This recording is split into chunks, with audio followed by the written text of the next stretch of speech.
Oh yes, my Straight Talk family. When you hear that theme song, you know it is time for me to say good night to the world, and time for me to say greetings rather to the world, and good night to St. Kitts and Nevis, and to the entire Caribbean region. I say greetings to the world because we are on the World Wide Web, and we reach you and communicate with you all over the globe. And some of you are in the Kittitian, Nevisian, and Caribbean diaspora around the globe. Some of you are in Africa. There's some of you in Asia. There's some of you in Europe. And there are a whole lot of you all over North America. So I am at liberty to say good night. I will say good morning, and I will also say good afternoon, because one of such greetings will be applicable to the region in which you now find yourselves. And we normally have first-timers. And my Straight Talk family, for those of you who share the link, we thank you for doing so. And as a result of your sharing of the link, we do get first-timers, and we welcome the first-timers to this edition of Straight Talk. And for your information, this program is a public service program that facilitates and promotes free expression on all issues of national, regional, and international interest. We come to you every Monday and Thursday night from 8 in the PM to 10 in the PM.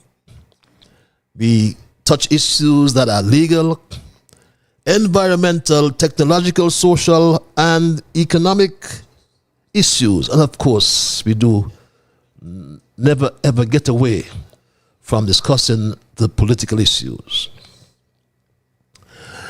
And on this program, we try to raise the level of national, international, and regional discourse by alerting all of our people to their rights, to their responsibilities, and certainly to their obligations. And my name is Ian Patches Liebert, and I give Almighty God thanks for blessing me with yet another opportunity to join you in conversation on yet another occasion. And I will hasten to continue to pledge to remain an untiring advocate of truthfulness, as I'm always reminded of the words of a favorite hymn of mine by by Thomas Jackson and Franz Joseph Haydn. And an excerpt goes something like this, and I love it. We are called to be God's prophets, speaking for the truth and right, standing firm for godly justice, bringing evil things to light. So let's seek the courage needed, our high calling to fulfill, that we all may know the blessing of the doing of God's will. So my Straight Talk family, and in particular the first-timers, let me assure you that absolutely nothing is watered down on this program. We never try to make it more interesting, neither by omission or by exaggeration.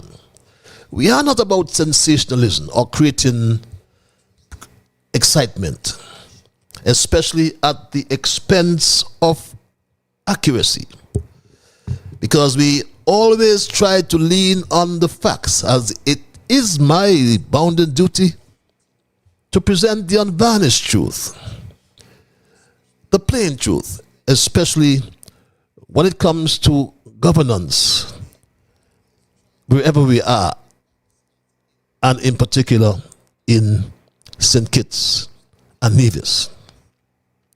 And I say wherever we are because we are joined together with people across our federation. We are joined together with people in the diaspora around the world. Some we know very well and have met, others we don't know, and many we will never ever meet, physically that is. And some will agree because we entertain different people that present different views. So we entertain what they call a diversity of views, and some we accept, but let's all respect, because it would sadden me if we ever become disagreeable. In the meanwhile, let's thank Almighty God nonetheless for helping us to understand, oh, how good and how pleasant it is for brethren to dwell together in unity. Let's therefore hope and pray for the day when we will all sing his praise together. So welcome again, my people, and thank you one more time for those who share the link. As you bring first-timers, please continue to do so. I must always remind you that Straight Talk is a participative program as well. By that I mean we entertain your calls. We include your calls. We include your emails. And the numbers are on your screen. Some say they're too fine. So for those who consider them fine, the numbers are 663-6672. And that's accessible to everyone. If you're overseas, of course, you need the area code. That's 869-663-6672. But we give you access via our overseas number, which is 646-829-6672. And there are those who like what I call the cloak of anonymity, as I call it. So we give you access via our email platform, and that address is also on your screens. Straight Talk Patches, that's one word, STRAIGHTTALK Patches at gmail.com. And Straight Talk is also heard live on Alexa. And those of you who have access to Alexa, all you have to do is just say, Alexa, play Massive Vibes Radio. And we thank the owner for giving us access at a nominal cost. And while I'm on course, we also solicit your donations, and some have made donations to support our efforts here on Straight Talk. And for that, I say a big, big thank you. Please don't stop. But I can reassure you that no matter what's the size of your contribution, it helps us to continue this important service. And as I said before, it's a public service. Others who may wish to donate can simply scan the code on your screen to access the payment form. Some say they're not doing that because it's not confidential. That's so far from the truth. It's highly confidential, I am told, for the entity that does that part of the program on behalf of Straight Talk. But thank you again for your support and for helping us to keep the dialogue alive. I must always, I have to, it's imperative that I recognize and welcome our Straight Talk Junior Brigade each time. Young Dwayne, Tristan, Shamar, Kevin, Young Ru, Jamal, Travis, Travon, Saraya, and her good friend, my grandson, Neymar, and that special lady in St. Louis. I've known her for some time. We normally start with our observations in review, and I have two observations tonight. And thus, for the first time, as our observations highlight the current issues, we do some reflection. We ask a few questions. What was accomplished, for example? How it helped others? What changed since? What is expected next? And what we have learned as a people. And after our observations, we will begin our thesis. It's normal to have a thesis. And our thesis for tonight is titled, This New Era of Closed Door Governance Must End. So please do not move, do not change the platform, do not change your link. Spread the word that Straight Talk is live on social media, YouTube, Facebook, and Alexa. But first of all, my Straight Talk family, on a sad note, we recognize and we make reference to the passing of Mrs. Pauletta Thomas Liebert, who passed away sometime last week, I think it was. She's gone to the great beyond. And we extend our condolences to her husband, Mr. Liebert, and her daughters, Nikki, Lashana, Tanya, and her son. And we know that death is a process, and for those of you who have lost loved ones, we extend our condolences. I may not have heard of them, but remember, it was Jimmy Cliff who said, "Who feels it knows it." So I may say anything to you, but you are the one who feel it, and you're the one who would know my Straight Talk family. So again, we extend condolences to the family of Pauletta Thomas, right from over there on Wellington Road. A fellow constituent of mine has gone to the great beyond. So may her soul rest in eternal peace. Our first observation, my Straight Talk family, I made mention of it last week, Thursday, on our last edition of Straight Talk. I criticized the Prime Minister for procuring used ambulances. And I got this information from his Facebook post, first of all. And for this, I was challenged by my very good Labour friend, I call him. And believe it or not, I was also challenged by my family, I call her, for the comments I made about Nevis. While to err is human, I would readily or hastily admit, I must say I stand by my comments that the Labour Party has a history of sourcing all hospital equipment. And it is fact that Denzel Douglas gave the Nevis Island administration 3 of the 14th tri-ambulance, I think they call, in 2014. That came from the United Arab Emirates, UAE. I hope I got that right. And yes, my Straight Talk family, I always provide you with the evidence, you know. And here is the then, or the health minister, Mark Brantley, in 2014, as the headline reads, Nevis Health Minister welcomes 3 tri-ambulets for better health care delivery. So in fact, Denzel Douglas did in fact dispatch those 3 ambulances to Nevis, and they were welcomed by then Minister of Health, Mark Brantley. I must also reiterate, my Straight Talk family, that there are some suppliers, dealers, offering new or in-stock ambulances that are ready for quicker or immediate delivery compared to custom-built ambulances. So that is also a fact. And I must also confess that under Team Unity, Nevis got brand new ambulances. Team Unity was never in the business of second-hand equipment, in particular for our hospital. And Nevis, the Alexandria Hospital, got the new ambulances. I think it was 2. I stand to be corrected, but they got their new ambulances as well from the Team Unity administration.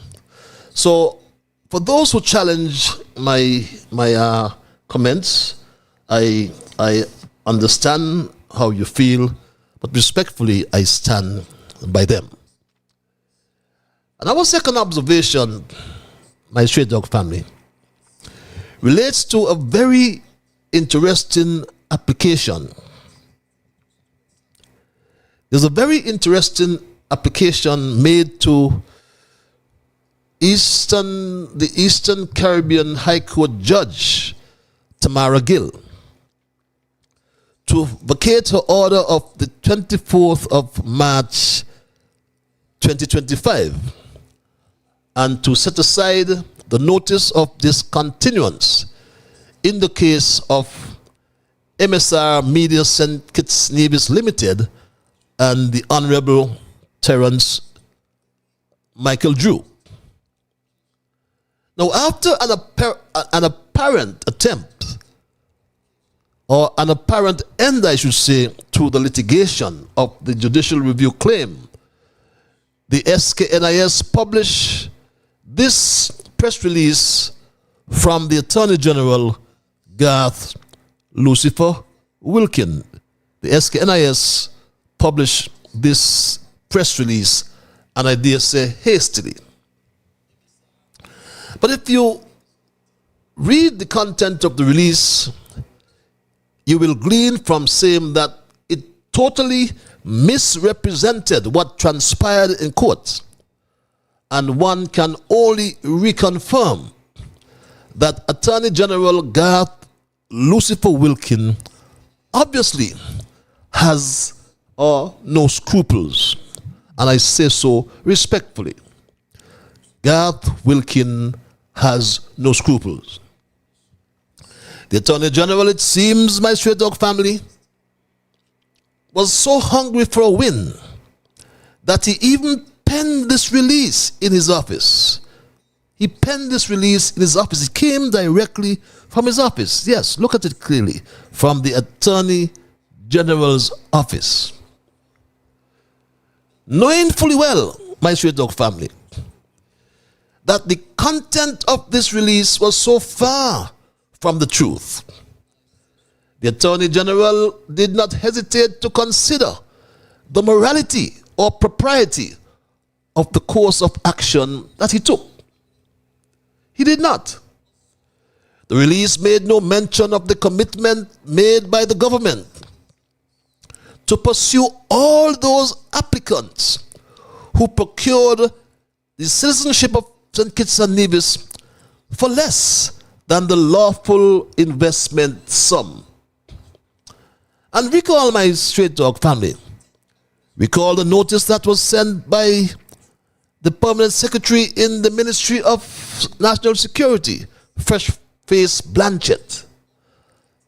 And that notice is clear, my Straight Dog family.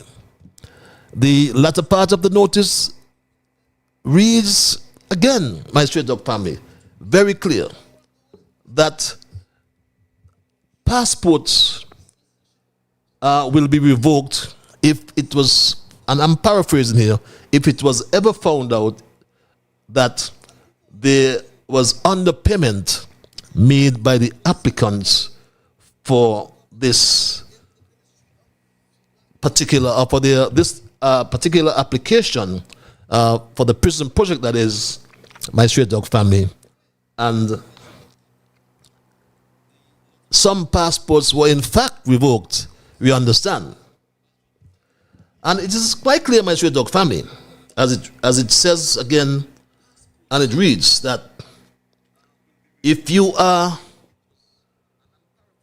dependents, applicants, wish to be heard before a commission of inquiry, it reads, my Straight Dog family, and I'm trying to squint here to get that thing that's on my screen.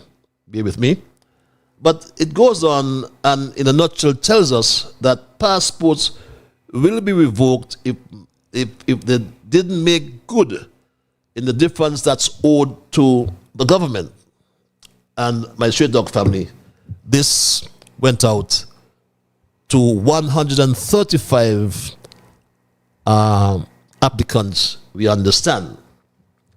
Now, the learned judge, my Straight Dog family, however, dismissed the application to set aside the notice of discontinuance and ordered the following, my Straight Dog family.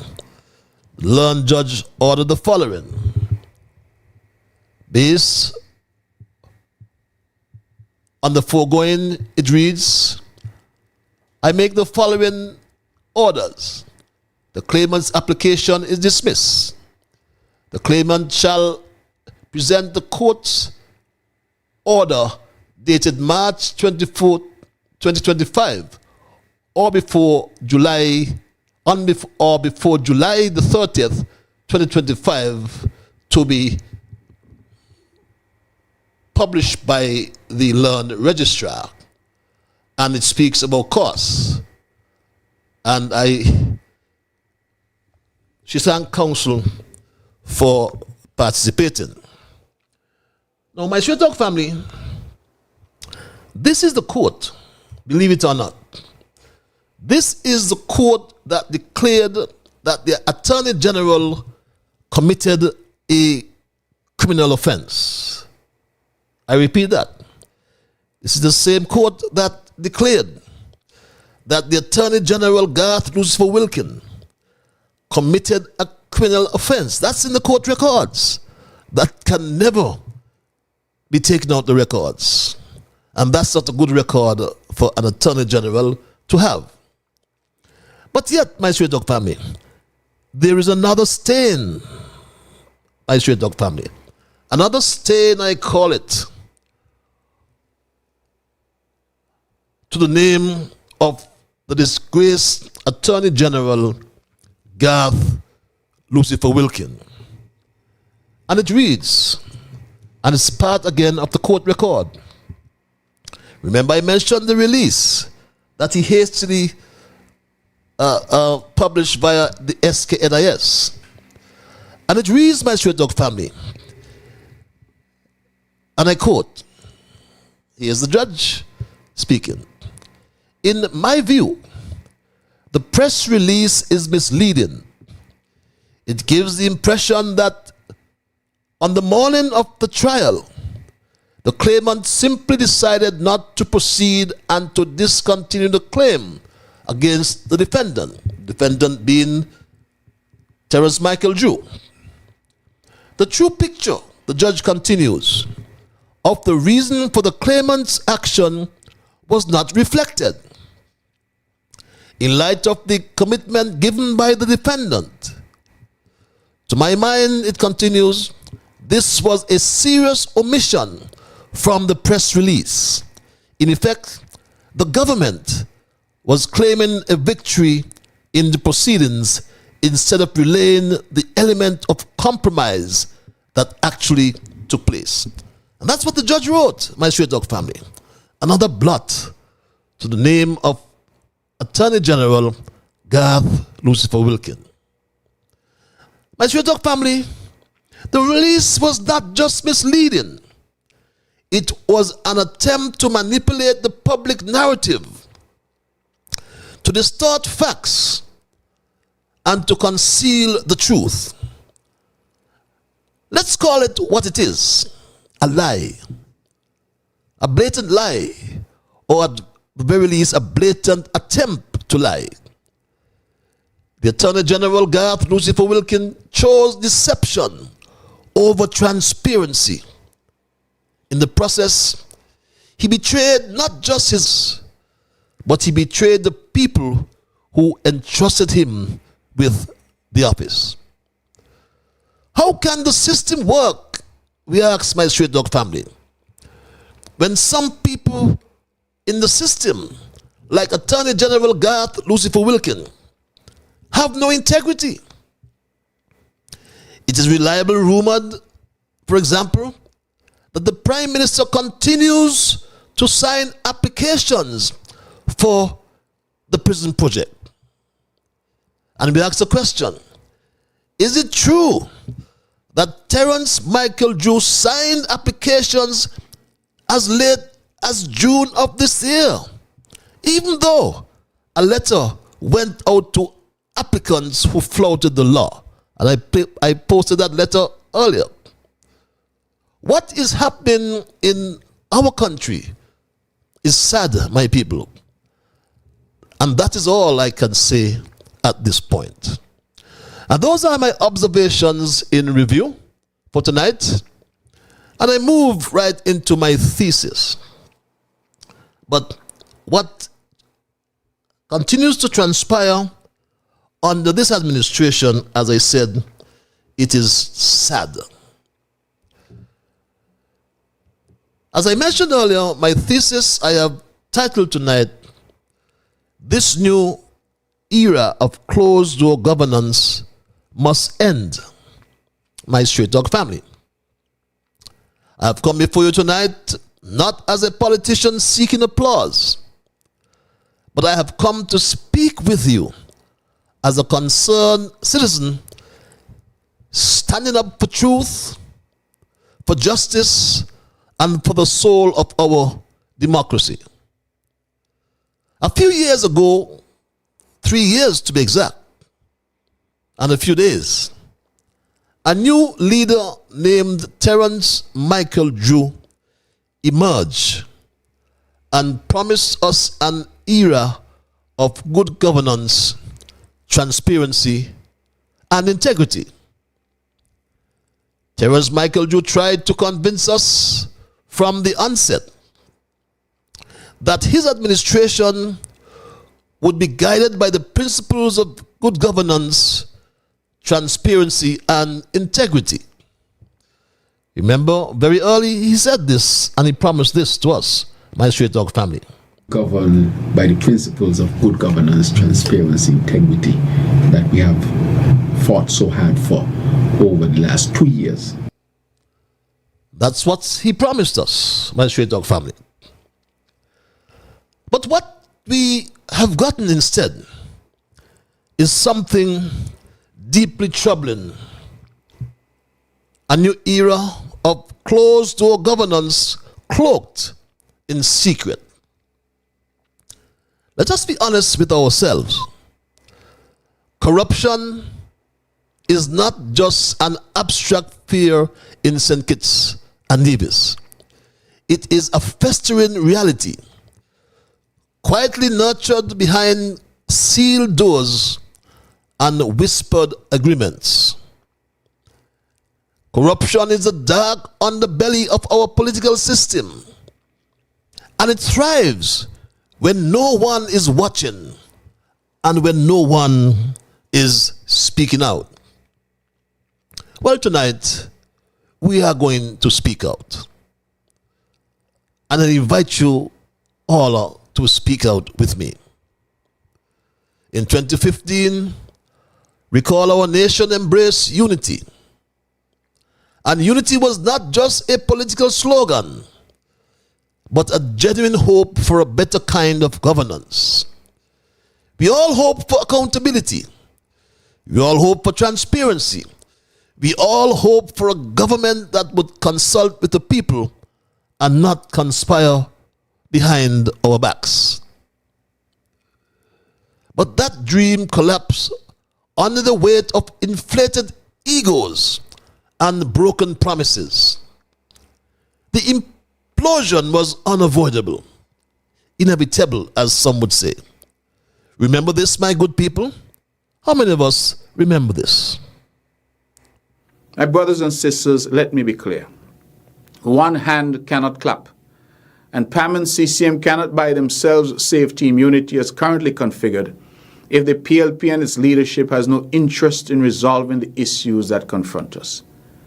To this end, and consistent with our ongoing efforts to save our Team Unity government, the Honourable Sean Richards and I have delivered a written communication to the Honourable Prime Minister, setting out our position for a path forward. We have taken the unprecedented step of putting a deadline of Wednesday, April 20th, 2022 for a response from the Prime Minister, barring which we can only conclude that he and his team have no interest or desire to save this Team Unity government.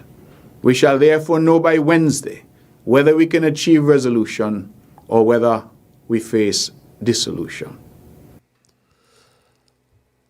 And that, my Straight Talk family,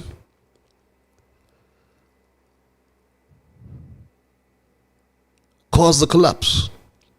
As I mentioned, under the weight of inflated egos and broken promises.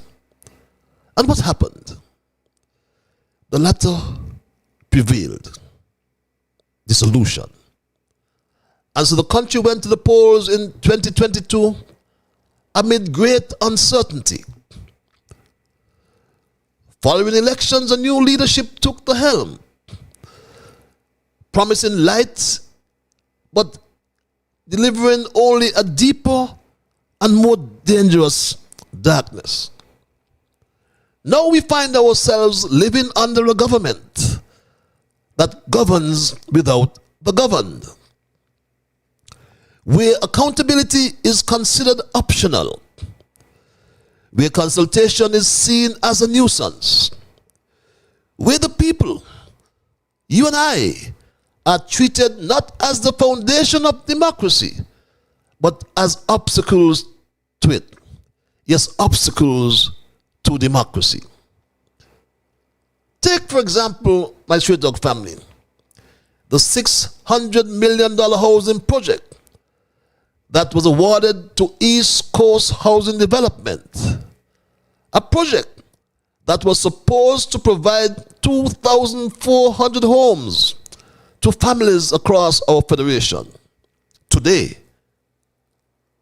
only 2 model homes stand as monuments to a phantom promise that sounded so unrealistic from the start. Recall that promise made by this slow student Jeffrey Hanley, my Straight Dog family. We must recall this.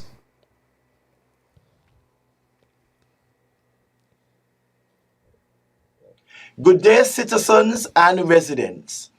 I am taking the opportunity to address the nation on the government of St. Kitts and Nevis' progress in providing affordable home owners solutions. As a government, we believe that it is critically important for our citizens and residents to become home owners, and as such, has made it a top priority to create affordable housing solutions that will meet the ever-growing housing demand. Today, as the Minister responsible for Housing and Human Settlement, I am pleased to formally announce that the government of St. Kitts and Nevis and National Housing Corporation (NHC) has signed a contract with East Coast Housing Development, a Trinidadian-based developer, to finance and deliver 2,400 affordable smart homes over a period of 4 years, 600 of which will be made available each year. EC's $600 million has been sourced by this developer to fund the project, and the government of St. Kitts and Nevis, through NHC, will facilitate the development and be the point of access for the citizens who are interested in procuring a smart home. We call that my Straight Dog family. Imagine, EC's $600 million, according to the slow student, was sourced to fund the project, and the government, through the National Housing Corporation, agreed to facilitate the project. The slow student, beg your pardon, Jeffrey Hanley, was supported by his Prime Minister, Terence Michael Drew, who promised that the 2,400 houses would speak for themselves. He promised this, my Straight Dog family. I want to take this opportunity to highlight the Minister of Housing, because we made a promise to the people of St. Kitts and Nevis that we will build 2,400 houses. We said to them that the houses will be stronger, that they will be able to withstand Category 5 hurricanes. We said to them that they will come with the opportunity for you to extend. We also say that they will come with basic appliances and cupboards and good tiling and all of the other amenities that would make a home fitting for you, the people of St. Kitts and Nevis. And we were doubted, because if you were not in our position, you would doubt as well. If you were not in the position of East Coast, you would doubt as well.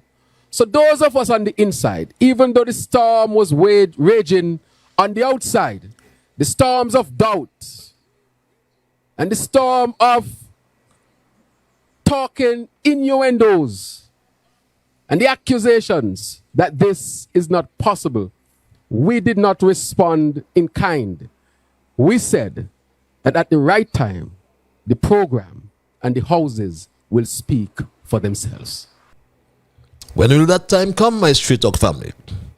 When the houses will speak for themselves. Brian Singh at Tricadadian, the managing director of East Coast Housing Development, he too thanked the CIBC. He thanked the Prime Minister and his cabinet and promised that no one will be left homeless in St. Kitts in the next 4 years. Brian Singh said this. I want to recognize my local bank, my bankers, Ms. Ibrina White, country manager of CIBC. That's how strong we are in the island. We are really here to stay. So I want to thank you to the Prime Minister, you and your cabinet and everyone present for giving us the opportunity. So as we forge forward, we will see come April, at the end of April, we start in the full construction. I have a roll-up plan which I'll be given to the chairman, which he will be public knowledge after the fact. And no one will be left homeless within the next 4 years. That was his promise. No one will be left homeless in the next 4 years. But the CIBC needed a US $10 million guarantee for the mobilization of this project that was provided by the Drew cabinet after parliamentary approval by Straight Talk family. After parliamentary approval, this guarantee was provided for the mobilization of this project. And you can glean from page 2, which is clear, my Straight Talk family. Now, therefore, be it resolved that the National Assembly of St. Christopher and Nevis, that the government hereby guarantees the sum of $10,260,000 United States dollars, representing a guarantee of the sums to be contractually payable by the National Housing Corporation to East Coast Housing to construct the first phase of climate smart homes on lands owned by residents, landowners of St. Kitts, who have been approved by the National Housing Corporation, approved by the National Assembly the 14th day of June in the year of our Lord 2024, and signed by the clerk of the National Assembly, Trevelyan Stapleton. And my Straight Talk family, now both the managing director and the company East Coast Housing Development have vanished without a trace.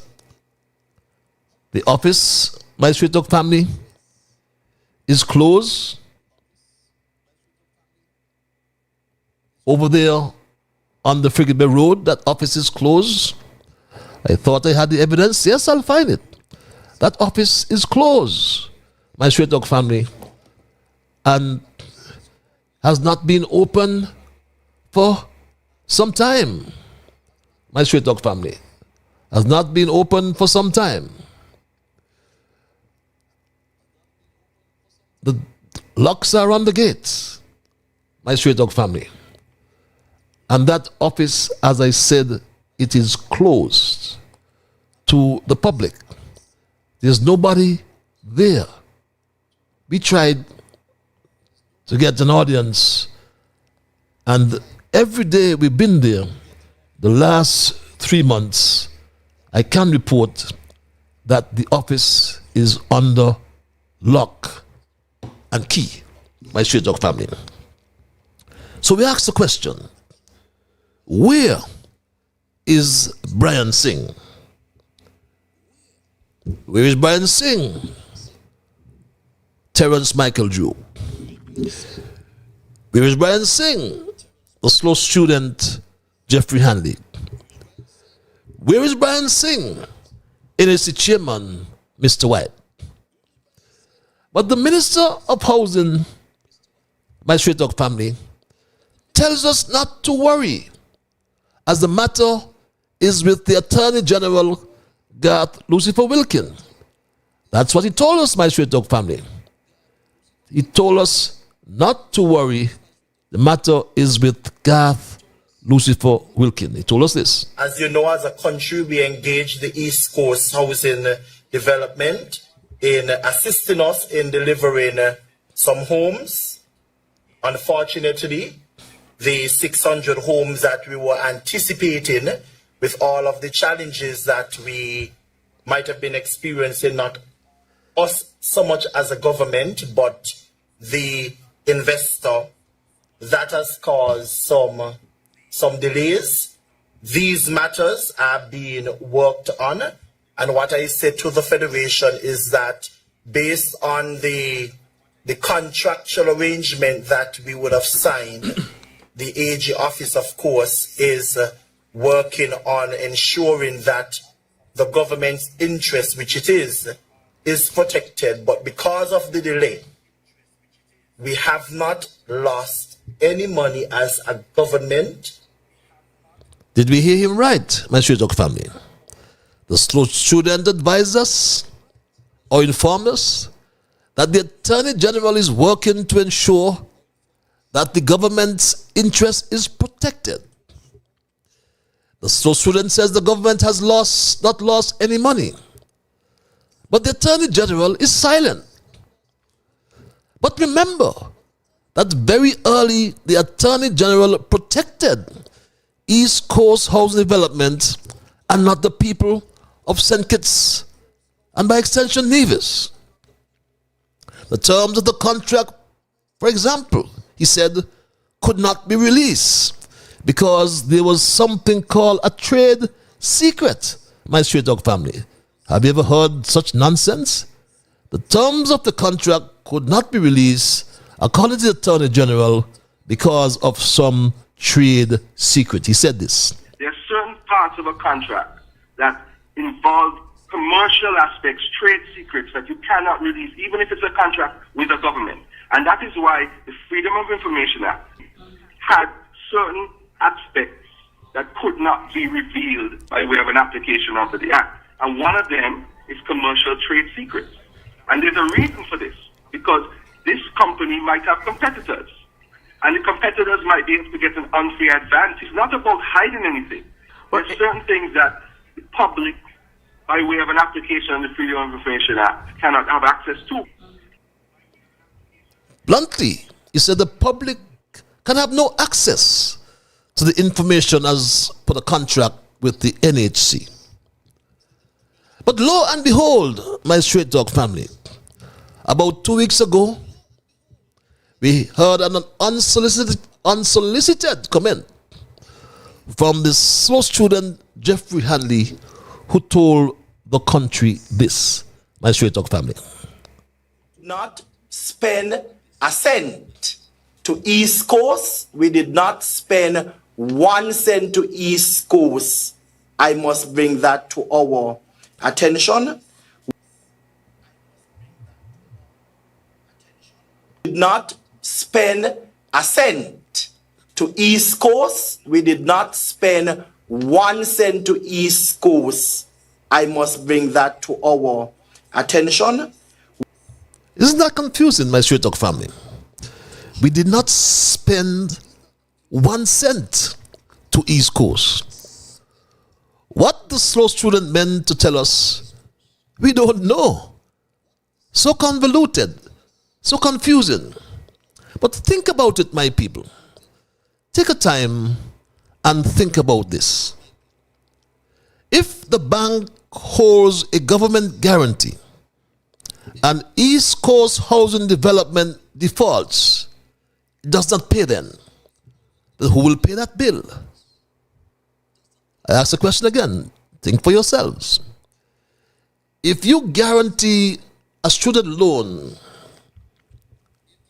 for your neighbor's daughter goes to study and does not come back. It happens so often. Who will pay? In the same context, beg your pardon. If the bank holds a government guarantee for $10 million, $10,260,000 to be exact, US dollars, and East Coast Development has absconded, has run away. It has, obviously. Who will pay that bill?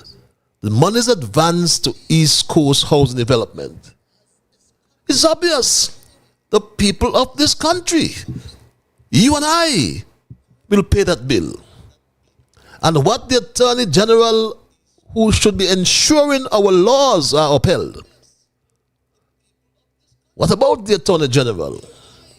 Not one word except to talk about some stupidity he claimed was a trade secret. A secret that is worth millions of our tax dollars. A secret that you and I, the rightful owners of this nation, are not allowed to know. A secret planned behind closed doors. This is not how democracy works, my people. This is not what governance should be. This is not accountability. This is concealment.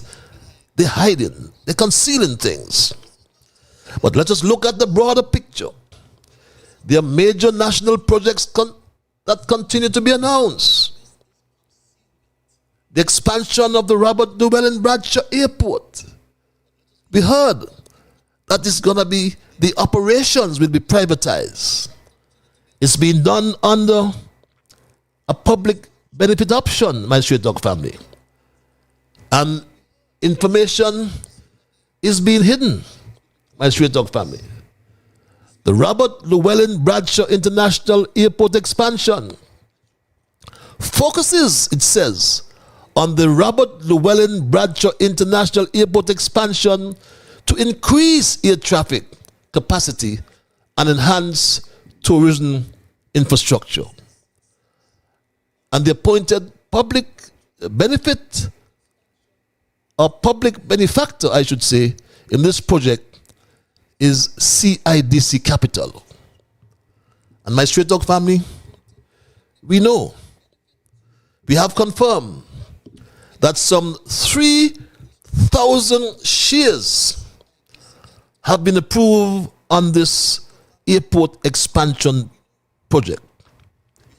3,000 shares at $250,000 per share. My Straight Dog family.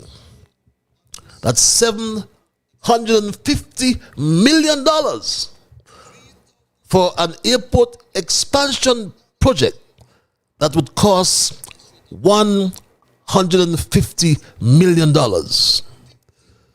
So ask yourselves, my Straight Dog family, where is the $600 million going? Into whose bank account? We ask that question, my Straight Dog family. It has to be going into somebody's bank account. Maybe not in the US anymore, because the US are a focus, laser focus on these monies that move through the corresponding banks. But don't take your eye off of the Prime Minister, who tried to fool us and said this. Mr. Prime Minister, yes. Sean Dixon, St. Kitts Nevis Observer. The Caribbean Infrastructure Development Corporation is advertising as the approved public benefactor on the St. Kitts Airport expansion project. However, no official communication has been made to the public about this partnership. Could you clarify the nature of the relationship with the government and CIDC, and the total cost of the airport expansion, the value, a percentage of shares offered under the CBI program, and how this arrangement differs from the prison project that you previously opposed. Now, with respect to CIDC, now CIDC has what you call just the planning stage of the airport. I think they got a very limited number of shares to do the plan and the structuring of the airport. In the airport is about 60-something shares. 60-something at this stage. 60-something. Just for the feasibility study and stuff. Nothing to do with the construction of the airport itself. What a lie, my Street Dog family. But let's take it at face value. 60-something thousand shares at $250,000 per share for a feasibility study. 60-something shares at $250,000 US per share. That's $15 million for feasibility study. $40 million for feasibility study. And nobody asks the question. And Terence Drew does not provide the information. And this, my Straight Dog family, is sad. Think as well of the Bastille High School. Equally symbolic and substantive is the long-awaited reconstruction of the Bastille High School. After many years of delay, negatively impacting the lives of thousands of students, the school is finally rising again on the same historic site. Construction site preparation is well underway, where the school is projected to open its doors to students in 2027. The modern campus will house 32 classrooms, science and IT laboratories, and a 1,200-seat auditorium, a multi-purpose cafeteria, and dedicated spaces for special education and performing arts. Importantly, the new Bastille High School will also be climate smart and disaster resilient, incorporating green building principles. The developer is a Kittian. The hundreds of construction workers will be predominantly local, and the design was heavily influenced by local input. And you take notice, my Straight Dog family? No mention of the construction costs of the Bastille High School, but being executed under the Citizenship by Investment Program. 1,500 shares, we are told, have been approved for this public benefactor.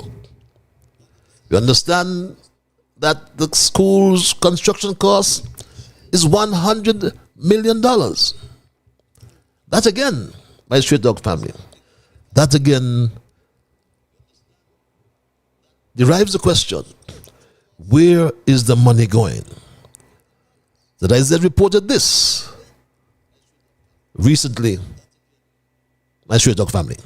For the past 2 years, extensive work would have been going on involving our local architects and other engineers and experts, and it is even more heartwarming to know that the contractor is a Kittian, and this of course will generate quite a lot of revenue and also boost the economy, as many persons will be employed here at the Bastille High School, which is expected to be an 18-month initiative. A nameless contractor. No information about the costs of construction. This is what we call the closed-door governance, a new era of closed-door governance in St. Kitts and Nevis. And the promised desalination plant as well, my Straight Dog family. SK Newsline entertained the manager and water engineer, Cromwell Williams, to come to misguide the people of East Bastia in particular. On an exclusive tour of the Bastia desalination plant at the C.A. Paul Southwell Industrial Park, Head of Water Services Department Cromwell Williams responded to two key matters that have been talked about since the selection and start of construction at the chosen location. On repeated occasions, SKN Newsline has heard concern being expressed over the location and the presence of old, unused fuel tanks located on the same property of the desalination plant under construction. According to Cromwell Williams, there is no need to be concerned as the tanks will not affect the desalination plant in any way. The site was chosen because, one, the fact that this land was available in terms of land that government has access to. It's close to the sea, which is ideal. It is also close to our existing water infrastructure, which is our main storage tank at Mon Peak, which is just about a few thousand feet of pipeline we have to run from here to take the water up to that main storage tank before it is distributed to the population. But the land that facilitates the storage is not what's the focus. And Cromwell Williams must know that. It is not the storage that concerns people. But the real issue is where the water is being processed, where it is captured. And we continue to say it is a good idea to move to desalination. But it's in a bad location. More land is accessible to the government. Just around from Casper, at the back of the port there, that bay between the Bird Rock Hotel and the port. That's close to your tanks and Earlmore.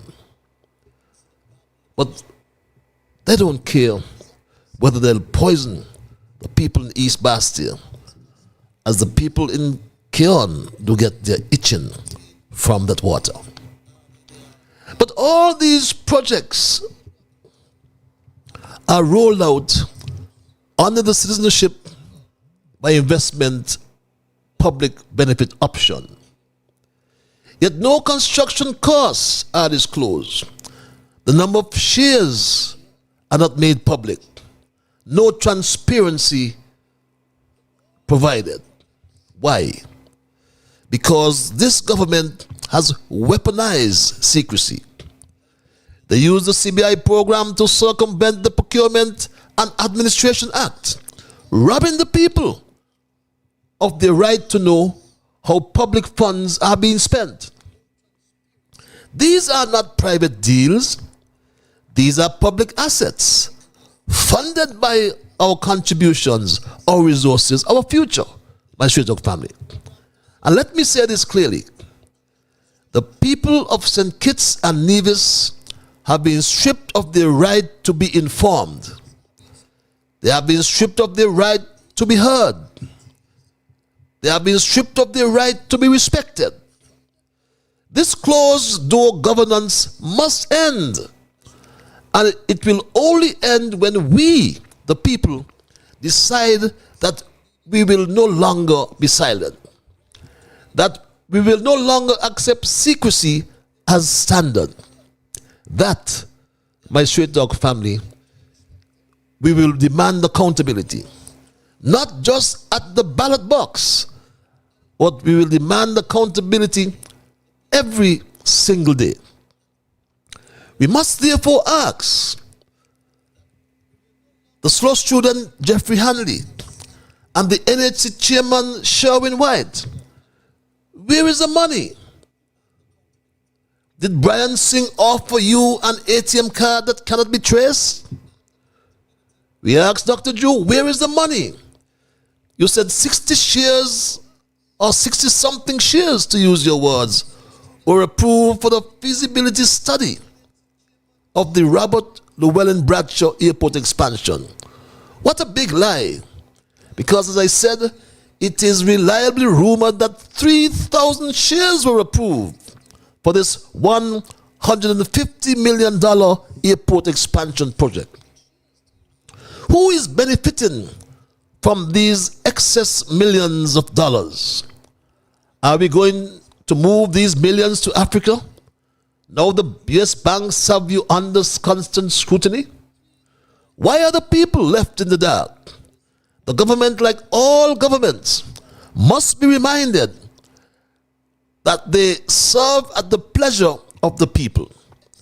Power is not a crown to be worn in arrogance. It is a responsibility heavy with duty and rooted in humility. We must fight for a return to open governance, where every dollar spent is accounted for, where every promise is kept or explained, and with the voice of the people, it is not just heard, it is heeded.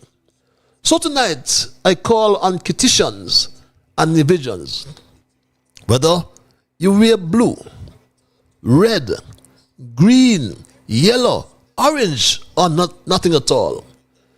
Let's rise above the partisan fog. This is bigger than politics. This is about our shared future. This is about reclaiming our democracy from behind the closed doors where it is being held hostage. Together, we must pull back the curtain, shine the light, and take back the power that belongs to us, the people, my Straight Talk family. Belongs to you and I. In conclusion, I must say, let this be the moment we draw the line. Let this be the moment we say, no more secrets, no more silence, no more governance without the governed. The future of St. Kitts and Nevis cannot be written behind closed doors. It must be authored by the people, openly, honestly, and boldly. We are not asking for favors. We are demanding what is rightfully ours: transparency, accountability, and respect. If leadership will not rise to meet that demand, then leadership must make way for those who will. The days of unchecked power must end. The era of public trust betrayed must end. And a new chapter defined not by secrecy, but by service must begin now. The time has come. The people are ready, and we will not be ignored any longer. Let justice, truth, and the will of the people always guide our path forward, as this new era of closed-door governance must end. And that's my story tonight, my Straight Talk family, and I am not going to change it. I will open the lines and entertain your calls and your emails. And when I do so momentarily, I anticipate that we will respect others. And of course, to achieve that, we must first respect ourselves. Let us try to be fair to all concerned. And let us, my Straight Talk family, try to build goodwill amongst ourselves. Let's ensure that the things we say and or do will be beneficial to all concerned. And in the process of doing and or saying those things, let us strive to build a kinder, gentler St. Kitts and Nevis. At 8 minutes past the 9 o'clock hour, we go to the lines and say good night to our first caller. Caller, you're live. Hello, caller. Good night. Good night, Mr. Liebert. Good night, my dear. And how art thou? I am wonderful. Good to hear you. Democracy dies behind closed doors. Democracy dies behind closed doors. Mm-hmm. When government begin closing doors,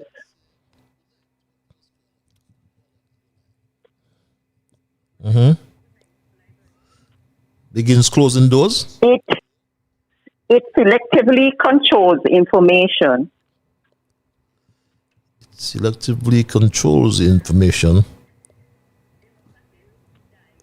rightfully belonging to the people. Information rightly belonging to the people. Belonging to the people. Selective information is misinformation. The people. Selective information is misinformation. Is misinformation. I repeat, democracies died behind closed doors. When government begins closing doors, it electively controls information rightfully belonging to the people. Selective information is misinformation. Have a great evening. Thank you very much for your usual quotations. We normally get our quotations from this lady. She did say it, so I can repeat it from across the Narrows, who gets in each time as our first caller and provides quite a lot of food for thought. And tonight is no different. Democracy, she said, dies behind closed doors. When government begins closing doors, it selectively controls information rightly belonging to the people. Selective information is misinformation. Hope I got that right. Yes, my Straight Talk family, the lines are open. You may have just joined us. And if you just join us, our thesis tonight, this new era of closed door governance must end. We have to say that enough is enough. And we're not asking for favors, like I said. We are demanding what is rightfully ours. We are demanding transparency, accountability, and respect. And if leadership will not rise to our demand, then we must make certain that this leadership make way for those who will. We are fed up, my Straight Talk family. And some people say that it cannot be done. It happens here and it happens there. A very good friend of mine sent me a very interesting message today, my Straight Talk family. And I forgot to mention the name of that, the son of Political Thomas, Trevor Thomas. It just came to mind, just like that, my Straight Talk. Just came to mind, my Straight Talk family.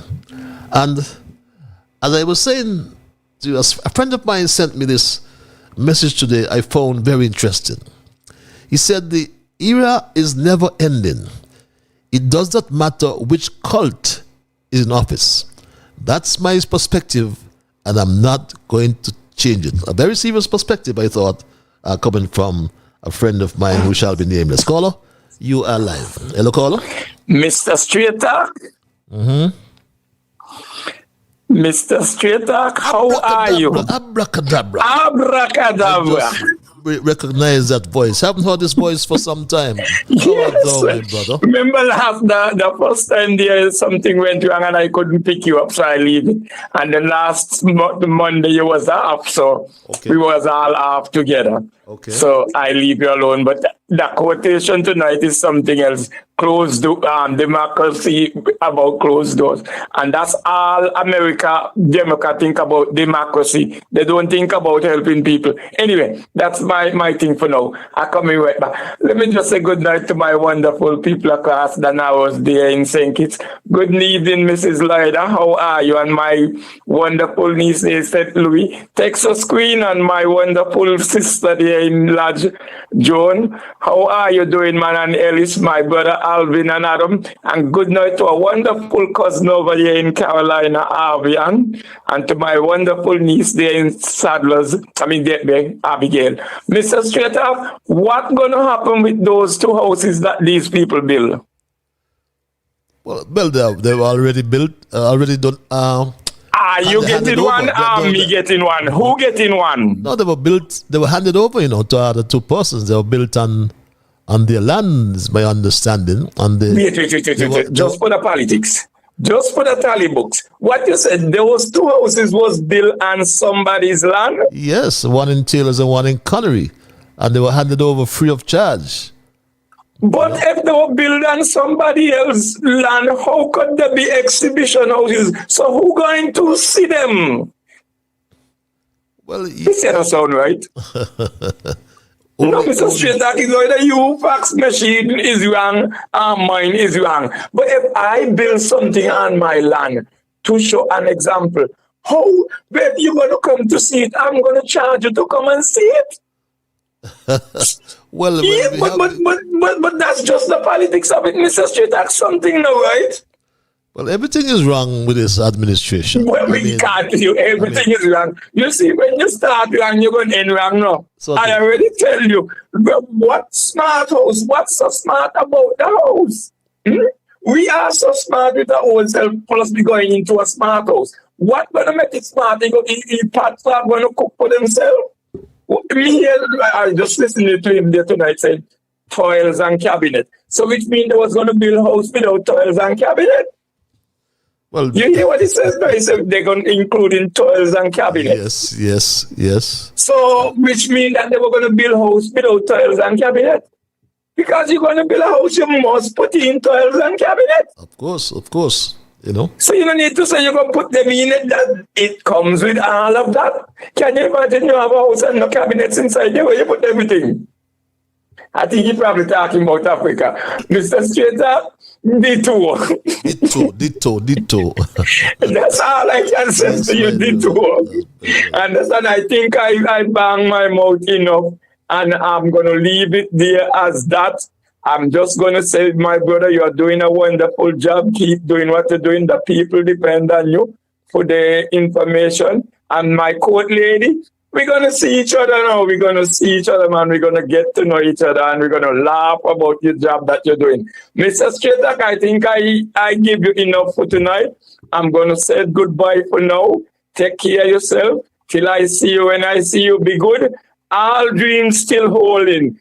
God bless you. See you when I see you. See you soon. Yes, my brother. Abracadabra. Abracadabra. I see you, my dear brother. And yes, my straight doctor. The houses, yes. There were two model houses. And if we recall that the AG was the one charged with the responsibility to ensure that they met the criteria in terms of the quality as it relates to the climate smart houses. And we have not heard, mark you, we have not heard from the disgraced Attorney General, Garth Lucifer Wilkin. And I don't know if we will ever hear from him. As a matter of fact, as I mentioned earlier, or as I informed you earlier through the voice of the slow student Jeffrey Hanley, he said this, remember. As you know, as a country, we engage the East Coast Housing Development in assisting us in delivering some homes. Unfortunately, the 600 homes that we were anticipating with all of the challenges that we might have been experiencing, not us so much as a government, but the investor, that has caused some delays. These matters are being worked on, and what I said to the Federation is that based on the contractual arrangement that we would have signed, the AG office, of course, is working on ensuring that the government's interest, which it is protected, but because of the delay, we have not lost any money as a government. Well, we haven't heard, like I said, from the Attorney General. He has his own issues as well, because as I said earlier, he has another blot to his name in the court records. As I remember I mentioned earlier what the judge said about our Attorney General and the misleading of the country. The judge said, and I quote here, Justice Tamara Gill, in my view, the press release is misleading. It gives the impression that on the morning of the trial, the claimant simply decided not to proceed and to discontinue the claim against the defendant.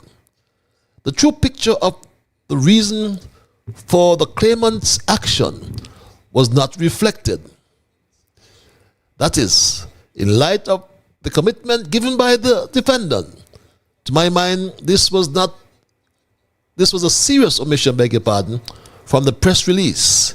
In effect, the government was claiming a victory in the proceedings instead of relaying the element of compromise that actually took place. And what the judge said about Attorney General Garth Lucifer Wilkin, that he's a liar. Remember before, the judge said he committed a criminal offense. This is the kind of individual that we have, who is really the guardian of our rule of law as a country. Mr. DJ reads this email. I listened to you some weeks ago describing how wicked the Labour Party government treated Comrade Limor when he was sick and hospitalized in America. DJ, I must say to you that you are not lying. You are speaking the gospel truth. The late Dr. Asagai was one of the first persons that told us about the embarrassing and sordid treatment meted out to Comrade Moore. It was shocking and unbelievable, the manner in how Labour under Douglas' leadership treated Limor. Sam, as deputy, you are guilty of betrayal because you remained silent and never uttered a word of condemnation on behalf of your friend Limor. If you, Sam, and others only considered Moore as a friend when he was alive, then they are all hypocrites, reads this email. This other email reads, he went on Freedom Radio perpetuating more lies about Harris and Christopher Harbour. But the good thing is, not even the Freedom family now trusts his word. Let him read between the lines. Harris is his problem, a man whose shoes he cannot walk in. No matter how much he tried to emulate and transcend Harris, he will never succeed. He'll never succeed. Long live Harris and Team Unity, reads this other email. Premier Brantley, reads this other email, has a way of telling a lie to make a point, thinking we all believe his cock and bull fabrication. He has been saying very often that a Caribbean leader said to him, boy, how could you give a man with one seat in his party the prime ministership? I want to say to the Premier, you lie, Mark. No Caribbean leader is so dumb and stupid to make such idiotic comments. That foolish Caribbean leader who quote unquote told you that does not have a clue of political history. When Ebenezer Joshua and Milton Cato parties were in a general election in St. Vincent and the Grenadines, it was an independent candidate, James Mitchell of Beckwith, who became the Prime Minister. Furthermore, Premier Brantley, When you made the statement in Barbados at the BLP conference of Miss Motley that your party, the CCM, will hold the balance of power in the next elections in the Federation, isn't that amount to the same thing? And why you, Brantley, curse and abuse Premier Emery, calling him stupid for falling to the Prime Ministership, for failings to take, beg your pardon, let me read that back, I beg your pardon. Isn't that the same thing, for calling Emery stupid for failing to take the Prime Ministership when PAM and Labour was tied in an election? Let me reiterate, Mark Brantley, you lie. For no Caribbean leader is so stupid to say something of that sort to you. And yes, we remember Mitchell, who had one seat, and he became Prime Minister in St. Vincent and the Grenadines and ruled as Prime Minister for years thereafter. Premier Joseph Parry reads this other email. Many enjoyed your presentation on Straight Talk, but at the same time, you have disappointed many as well with your answers. Mr. Parry, you had a good opportunity to rip the snake apart for his mismanagement of the NIA finances, the hospital project that is going on for 10 years, and the end is still out of sight. The perennial taxes being imposed on divisions, his false claim of fair share, etc., etc. You treated the man with so much dignity and respect, Mr. Parry, which he does not deserve. On the contrary, look what he did to you 2 nights after on his On the Mark show. The man, you said, the man gave you sand for sugar, beg your pardon, with curse and abuse. I do not want to repeat some of the bad things he said about you. I am so sorry. It wasn't people like Carlisle Powell, Tulu. If it wasn't for people like Carlisle Powell, Tulu, Dr. Daly and Hensley Daniel was on Straight Talk instead of you, Mr. Parry, man. Them fellas would have torn him to pieces, and he's scared of them too. No wonder he's been calling on Dr. Janice to disassociate herself from them. With this damn forwardness, them fellows have the snake cornered. With all the lies he tells, he just can't escape them. Remember, Mr. Parry, you can be a decent man if you in your jacket and tie. But at the same time, when the need arises, you can be a jungle warrior as well. So the next time you appear on Straight Talk, don't come with no jacket and tie to deal with the Premier. Come as a jungle warrior. Just like the Premier himself, you have to match up to him, Mr. Parry. Reads this email. And I am trying to dispense or dispose of these emails. So, yes, the lines are open. I'll get to you, my Straight Talk family. Mr. Michael Blake reads this email. I wholeheartedly concurred with you last Friday when you eloquently articulated that the government should compensate and indemnify the survivors and the families of those who perish on Christina. However, Mr. Blake, I would have liked to hear what you have to say about the Christina disaster fund that was set up and gathered hundreds of thousands of dollars for the victims, and not one person received a penny. Next, we heard the money gone missing. Yes, on the labor, and no one was held accountable. Reads this other email. Patches, you realize how young persons are walking about aimlessly and mentally deranged under the influence of marijuana, since the crazy Labour government has given permission to marijuana smokers to smoke freely in public without sanction? That's a question in this email.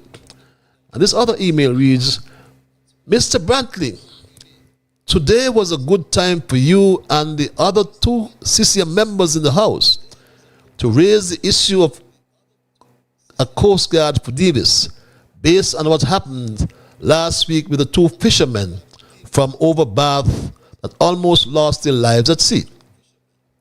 By you telling us, Mr. Brantley, behind the back of you, that the question of a Coast Guard for Nevis is the responsibility of the federal government, and you tried to complain and beg for Coast Guard for Nevis, and they're not taking you on, and that they're just promising and nothing doing, but you will raise the issue with them again.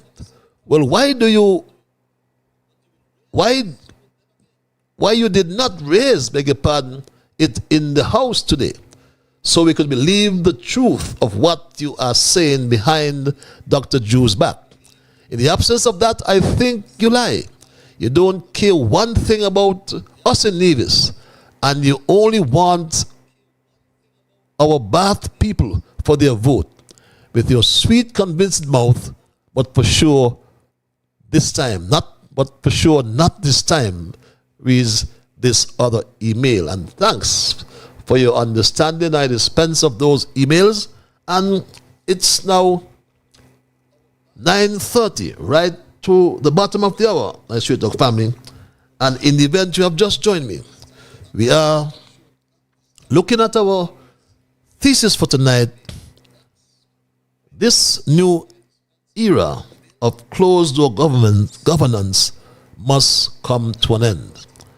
And I'm sure that all of us would agree with that position. For those of us who joined me late, I made the point, and I must reiterate as well.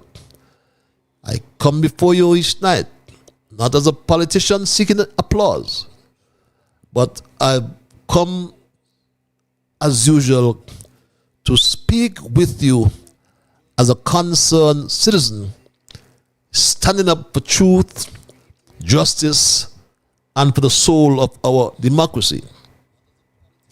I made mention of the change we had 3 years ago, 3 years to be exact. And we were promised good governance, transparency, and integrity. Remember, Drew tried to convince us from the onset that his administration would be guided by the principles of good governance, transparency, and integrity. Remember, he said this. Governed by the principles of good governance, transparency, integrity that we have fought so hard for over the last 2 years. That's what he promised, my Straight Talk family. But what we have received is right before us, I should say. We have gotten instead something that's deeply troubling.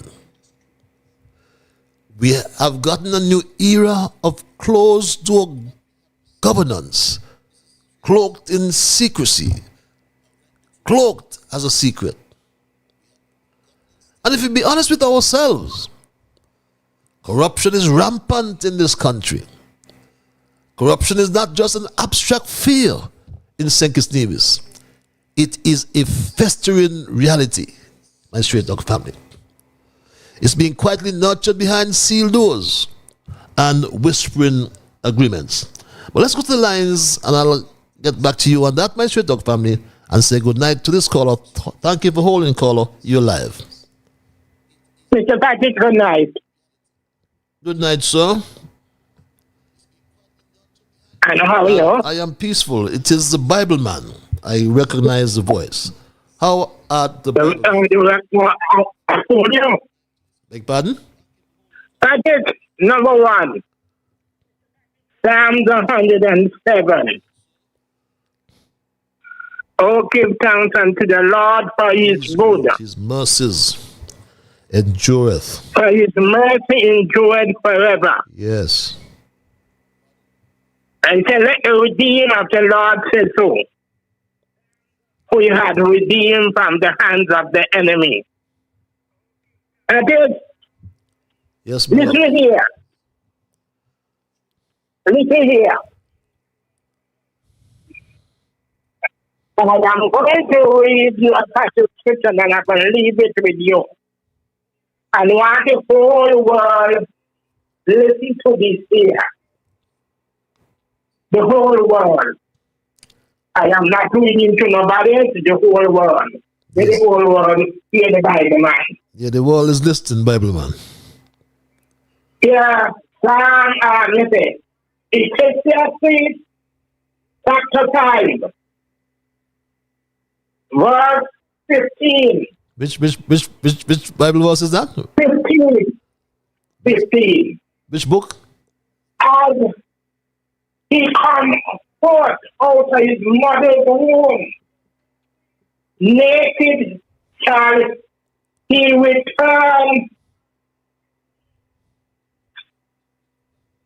and as he came, and shall he take nothing of his labor with him. He may carry in his hand. This is what Ecclesiastes chapter 5 says. It says, make, that's it, I can put on the Bible. It says, naked, you come out of your mother's womb. Naked shall return. And naked you shall return. Yes. And you shall carry nothing away of your labor in his hand. True. Now, I want the whole world to hear the Bible, man. Psalm 49 tells you the same thing. Brothers and sisters and men, when you see your fellow men, look after them. God puts you there and He gives you wealth to look after your brothers, because the Bible says that God asked Cain where is his brother. Cain but my brother's keeper. Mr. Patel, we all are brothers keeper. And I have to tell you, because they look after people well. And that's the reason why I can say no. And that's the reason why God's looking after you. Good night, Mr. Patel. Good night, Mr. Bibleman. Always welcome your what I call spiritual. And that's the reason why God's looking after you. Okay. Thanks a lot, Mr. Bibleman. We always welcome your what I call your spiritual contributions, spiritual interventions each time. And yes, I always welcome that quotation as well from across the waters, which reads, and I quote our first caller, who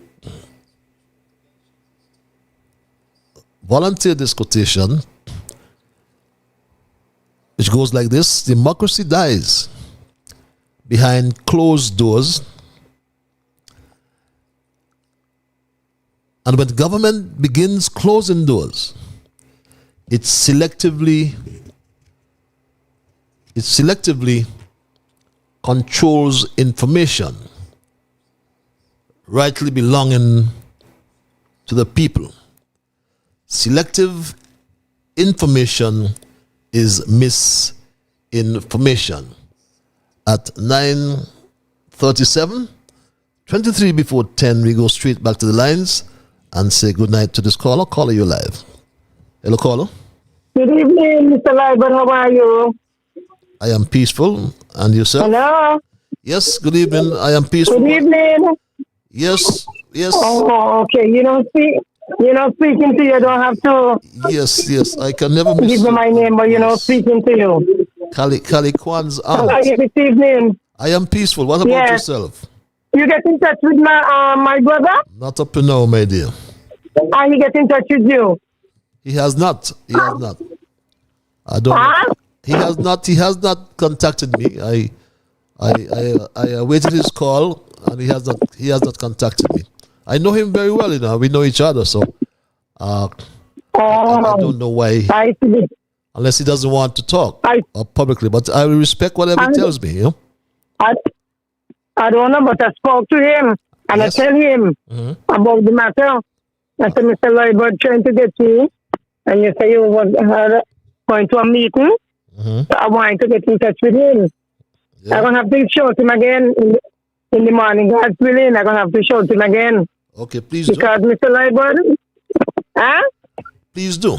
We need to know the facts. Yes, I mean, if it's things that he don't want released, that's fine. I respect that. But, you know, we need to know the facts. I will do that. Because Mr. Lloyd, I tell you tonight, my brother's son not going on like that, you know. His son not going on like that. He's not my dog. And he's not going on like that. Okay. That commissioner there was covering up for those policemen. He held on behalf of the policemen. He need to clear his conscience. He need to clear his heart. And he need to give my brother justice. Because my brother ain't get justice on Mr. Lloyd. But if my brother, tonight, Monday night, if my brother ain't get justice, force them make water go uphill. Because when karma ready, karma will go for him. Karma will go attack them, the policeman there also too. And the next thing I'm gonna have to tell you, why every minute this government going in the house? What kind of letter I have to pass again today? Every minute they go in the house, what kind of letter pass in? You got mothers right now bawling for school thing for the children them. So they ain't got no money to buy no school thing for the children them, no uniform, no book, no shoes. But really, labor is not for nobody, they for themselves. They don't care about the poor people who put them there. And when they come in, they're going out, you know. They're going out of office, out of government, they're going out in there. Because they don't know where they do. The people put them inside and the people going to take them back out. The same song, the same Timothy going back behind them. Get me rid of them. That the same song, the same Timothy, and it's coming back for them. Because they don't know one shit what they're doing. They're for the sale, they're not selling poor people, put them in there. That is not right. People is bawling how hard can be. They're kind of going down, Poor people bawling and your mother bawling to the say she ain't got no money to buy the school thing for she children them. I said, what you want to tell me? I never, was listening, and then when I open them, I said, me to going on, let your children them go back in them old school clothes. When you go to the website, they ask about bring paper, bring pay slip, and ask anything, bring bill. I said, no, they're not supposed to give in people business affair. If you go to the website, then know where you come, that you want help. That's where you reach there. Mr. Lloyd, I well wanted to come for them to get the backside out of India. Because none of them know what they're doing. They don't know what they're saying. None of them. None of them from the speaker go down. They don't know what they do. They don't know what they say. They need to come out. And I hope the people are thinking, realize and understand and watch who see what's going on. When did they come, take the money, take what they give them, and walk them out. Don't put them back in there. Okay. Otherwise, think it's done with it. Okay. Think it's done with I believe dog in this country. They got to put them back inside there. Because they don't know what they do. All the passport money and people tax money and go over St. Vincent and somewhere over there build some kind of house who you boy. And poor people can't see where help themselves inside this country, because the money is so nothing, so he start big yard. He start big yard, who hope to pay double salary this year, Like what Timothy do, I hope to pay double salary. Because although we have the COVID, Timothy used to make sure everybody did the 500 and he paid double salary. He better make sure he pay double salary this year to poor people. Okay, my dear, we got you loud and clear for Joe. And okay, have yourself a wonderful night. Always welcome your contributions. Always so passionate. Yes, Mr. Liber, you have a wonderful night and you get home safe. They have to come out. Yes, one time for all, they got to come out. Yes. They don't know what they're doing. Okay. Thanks a lot, my Straight Talk family. And yes, we can't wait to see the back of this July administration. A good question. Why are they running into the house every minute? Talking about lottery last time around. I didn't spend the time, and I shouldn't say this, but I have to.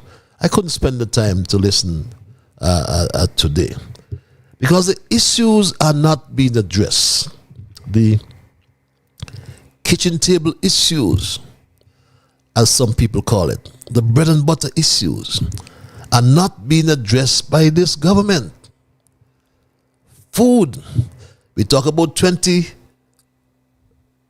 by 2025 in terms of agriculture and food production.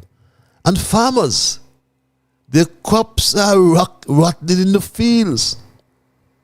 Watermelons, pumpkin, plantains are being produced. No market. They are being fed to our hogs, our pigs. That's the kind of agriculture we have in this country. What is the Minister of Agriculture doing? Could you imagine that? Peppers. He's talking about Tabasco peppers. But our seasoning peppers are rotting in the fields, spoiling in the fields.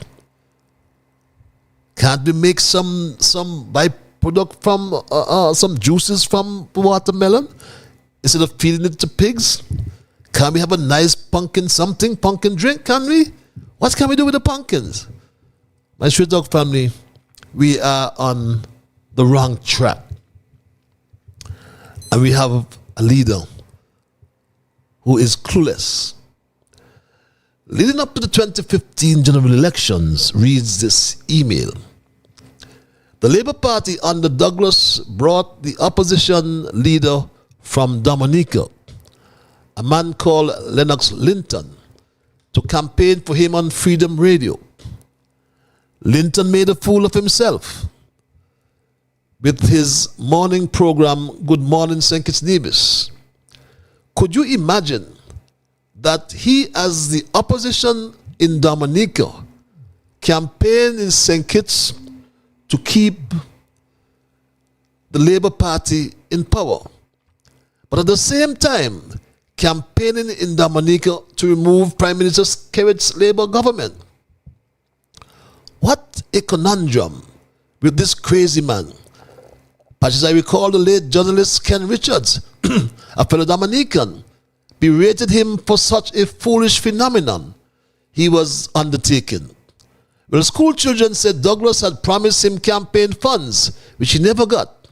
He finally paid the ultimate price when Prime Minister of the Labour Party crushed him at the polls, and his own Freedom Party got rid of his backside. I then come to realize that the world is filled with numerous educated jackasses and idiots. Reads this email. Isn't that a little harsh? Let's go back to the lines and thank this caller for holding. Caller, you live at 13 before the 10 o'clock hour. Are you there, caller? Yeah, Patches, good evening, man. How you doing tonight, man? I am peaceful, my brother. Yourself? Yeah, pretty good, man. Yeah, good evening to you and the listeners home and abroad. Yeah, big up to Calicorn's Auntie tonight. Consistency. But that double salary, I don't think it's going to be a reality. But it's good to dream still, huh? It's good to dream and it's good to hope. But we can't live on hope. We cannot live on hope. Of course, man, this new era of closed door governance must end. Yes. We have little or no transparency. You know, Patches, I don't know if you was listening to the House of Assembly today, but it's very striking to hear of that bill the Prime Minister introduced. I didn't listen to it. No, I did not. I'm afraid I did not. Yeah, the Special Sustainability Zone Authorization Bill of 2025.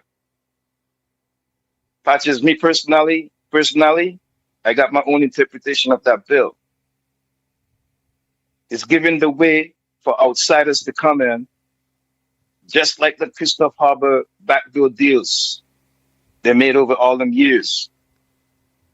It's a bill that it seems to me is going to put St. Kitts and Nevis lands in jeopardy to be given away, sold out for cheap, whatever you want to call it, because a lot of people they're trying to fool the people using these trickery terms and all these sustainability and the average person in St. Kitts and Nevis don't even understand what's going on in their own country, much less to be, getting online and going and find these information that the government is not bringing forward. They say black people we don't like to read. What happened in Parliament, we're not even paying attention to it. But you might have to bring an expert on to explain some of these bills, especially the one the Prime Minister introduced this morning. Let us get that interpretation of that bill.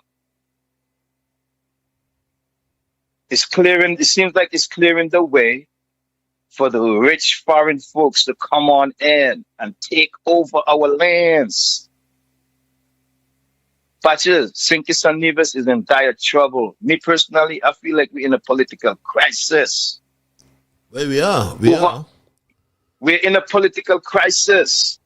If we're just spinning around like a revolving door, the people have got to realize we need new representation. We need different representation. Who is going to come up out of the ashes? They have a lot of talk going on in St. Kitts and Nevis and no action. Are the citizens of St. Kitts and Nevis just going to sit there and watch these politicians do whatever manner that they want to do with the two islands? But I've said on here many a times, there is no opposition across the narrows. You see what they did with this bill today? Those 3 representatives from Nevis came down to Bastille today, and they easily passed a bill in the House today. That sustainability zone bill. Patches, you know what this means, man. You can tell us what this means. You could tell us even by not listening and hearing what's going on in Parliament today. My personal thing right now, Patches, is, and I'm going to put it out there, Nevis needs new management of their money. If we're going to be arguing over money with this fair share report, which they still got underneath their bed and behind the outhouse, man, Patches, the place is in a mess. That's all I can say right now. The place is in a mess and it needs cleaning up. And if nobody step up to clean up this mess, we're going to be like this for another 42 years. Independence coming up, and it's 42 years this year? Another 42 years, we're going to be like this again. No changes was made to the Constitution up to this day. Man, the Prime Minister came in fresh and brand new. He promised so much things, and as he get in, he rewind. He rolled back to the old party politics stuff. All of these advisors the Prime Minister got around him, they would have never been around me like that. That man would have had to go home. I would bring brand new entourage in, and I would be leading St. Kitts and Nevis in a different direction. I would have come like the people, and progress and change will have to come. Anybody in the PS's department under me who are not doing their work, I will send them home. The people in St. Kitts and Nevis need to rise up, and we need to stand up. My idea is right now, and I'm going to talk on the Nevis side mostly. Patches, what I'm seeing going on in Nevis, it cannot be right for the Nevis people anymore. We need new management of our money. The party who's in control of on the Nevis side, the people in Nevis may have to remove them before they destroy Nevis. They do not have anything really going on for them. They do not seem to care about the people in Nevis anymore. Property taxes was raised this year. They're going to raise it again next year after they finish this exercise. Because the reevaluation of the properties in Nevis, it wasn't done in 17 years. When there's a law there in the states that they're supposed to do it every 5 years. The leaders over in Nevis didn't do it. And I have my personal assumption, because you know why? Patches, when you're raking in money and you're getting money, you don't care about them. When you're getting money, you're good. But the moment that they started scrunting because they can't complete these projects, now they need the money and they're going to take it out on the people in Nevis. Okay, got you. I heard And you, I asked the people over on Nevis to wake up, stand up, rise up. 2 more years to go for this federal election. Let's see what these people are going to do. But my personal thing is, the people on the top of the airport, they need not move from there. They need to stand their ground, and the 20 million that Mark got over in Nevis for moving these people from the top of the airport, Nevis don't need that runway extended. The millionaire jet plane is already landing there. American Eagle was already landing on the advanced airport.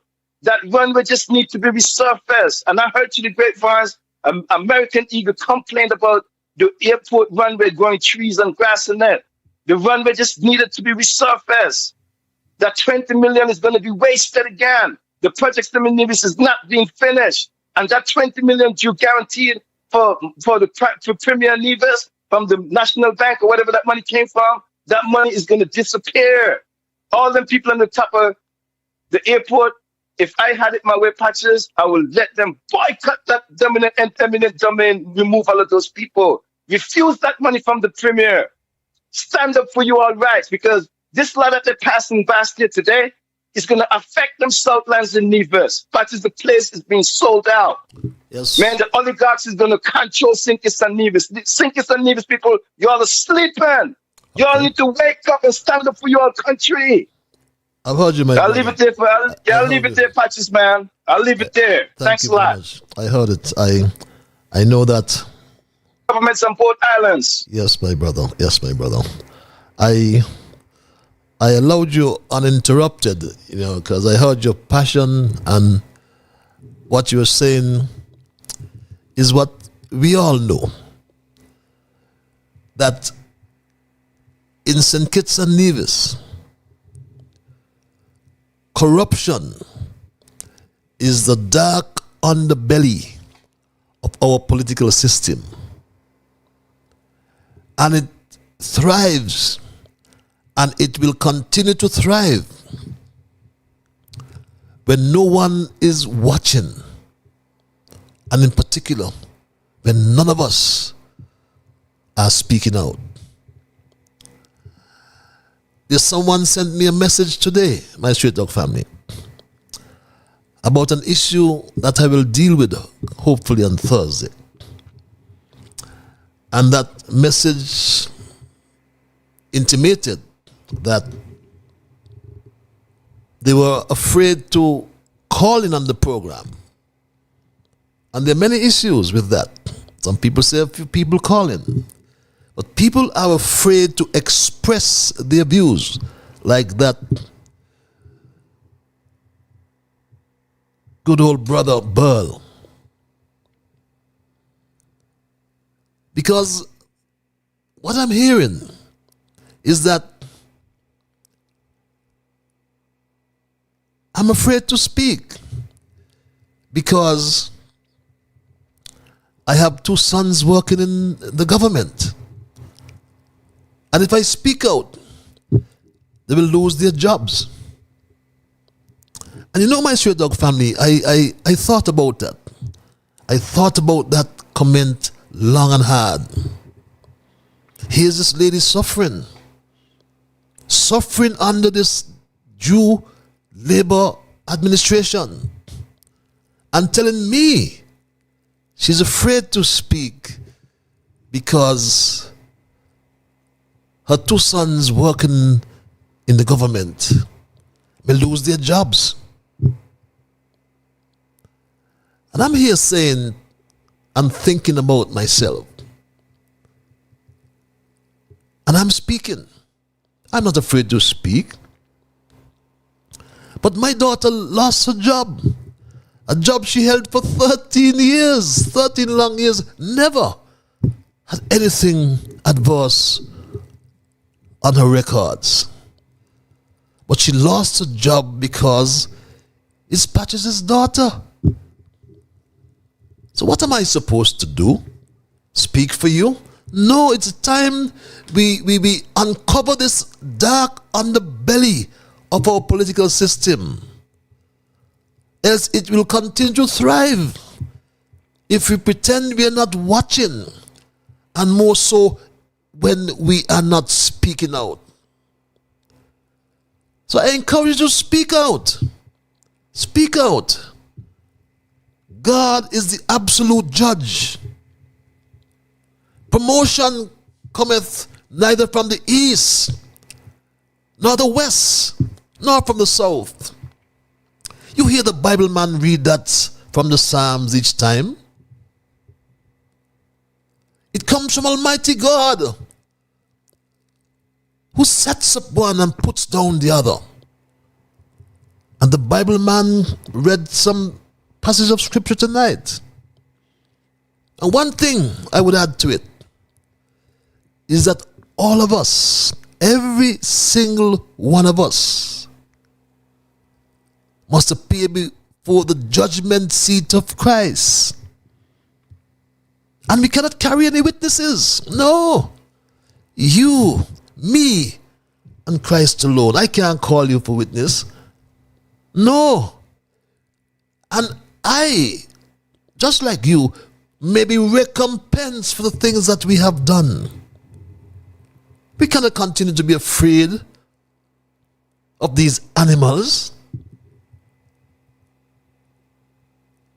An attorney general like Garth Lucifer Wilkin, a wicked prime minister like Terence Michael Joe, a communist, a Marxist. I'm not afraid to say that. He's already done what he has done. He can't fire my daughter again. He's already fired. But that won't stop me from speaking. I will speak more.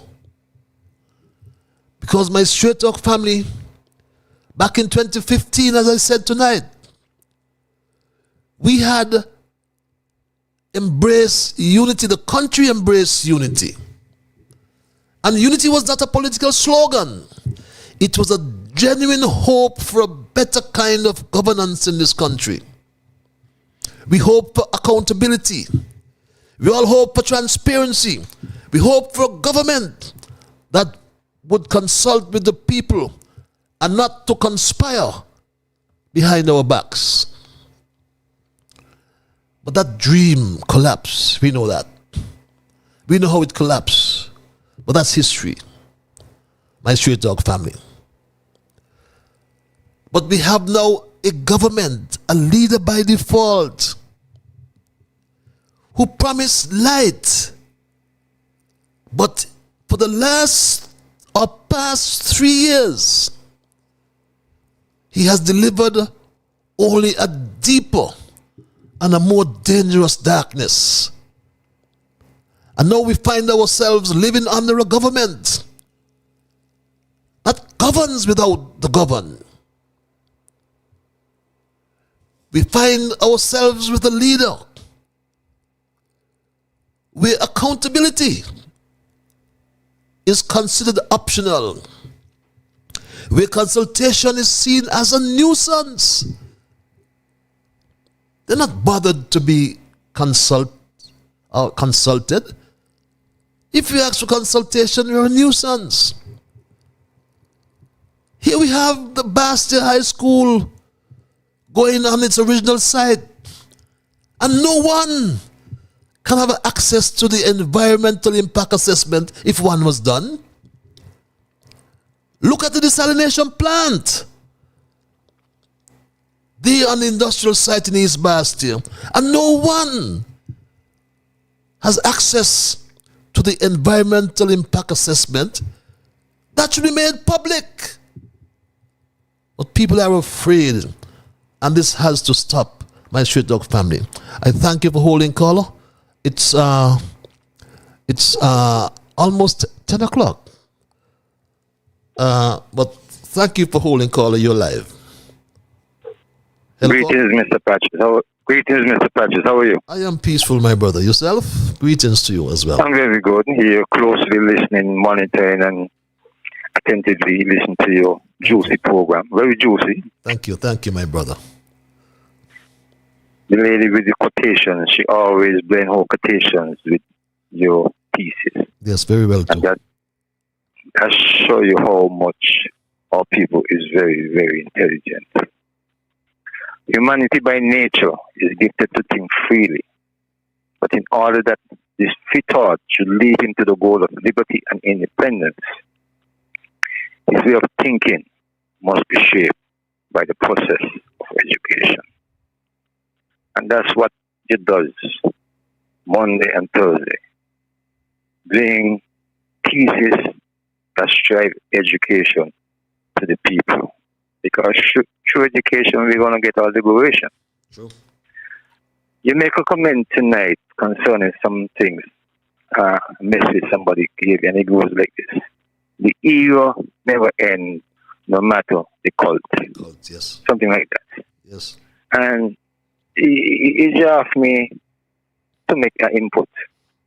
Because, I mean, the majority of our people have some kind of university degree.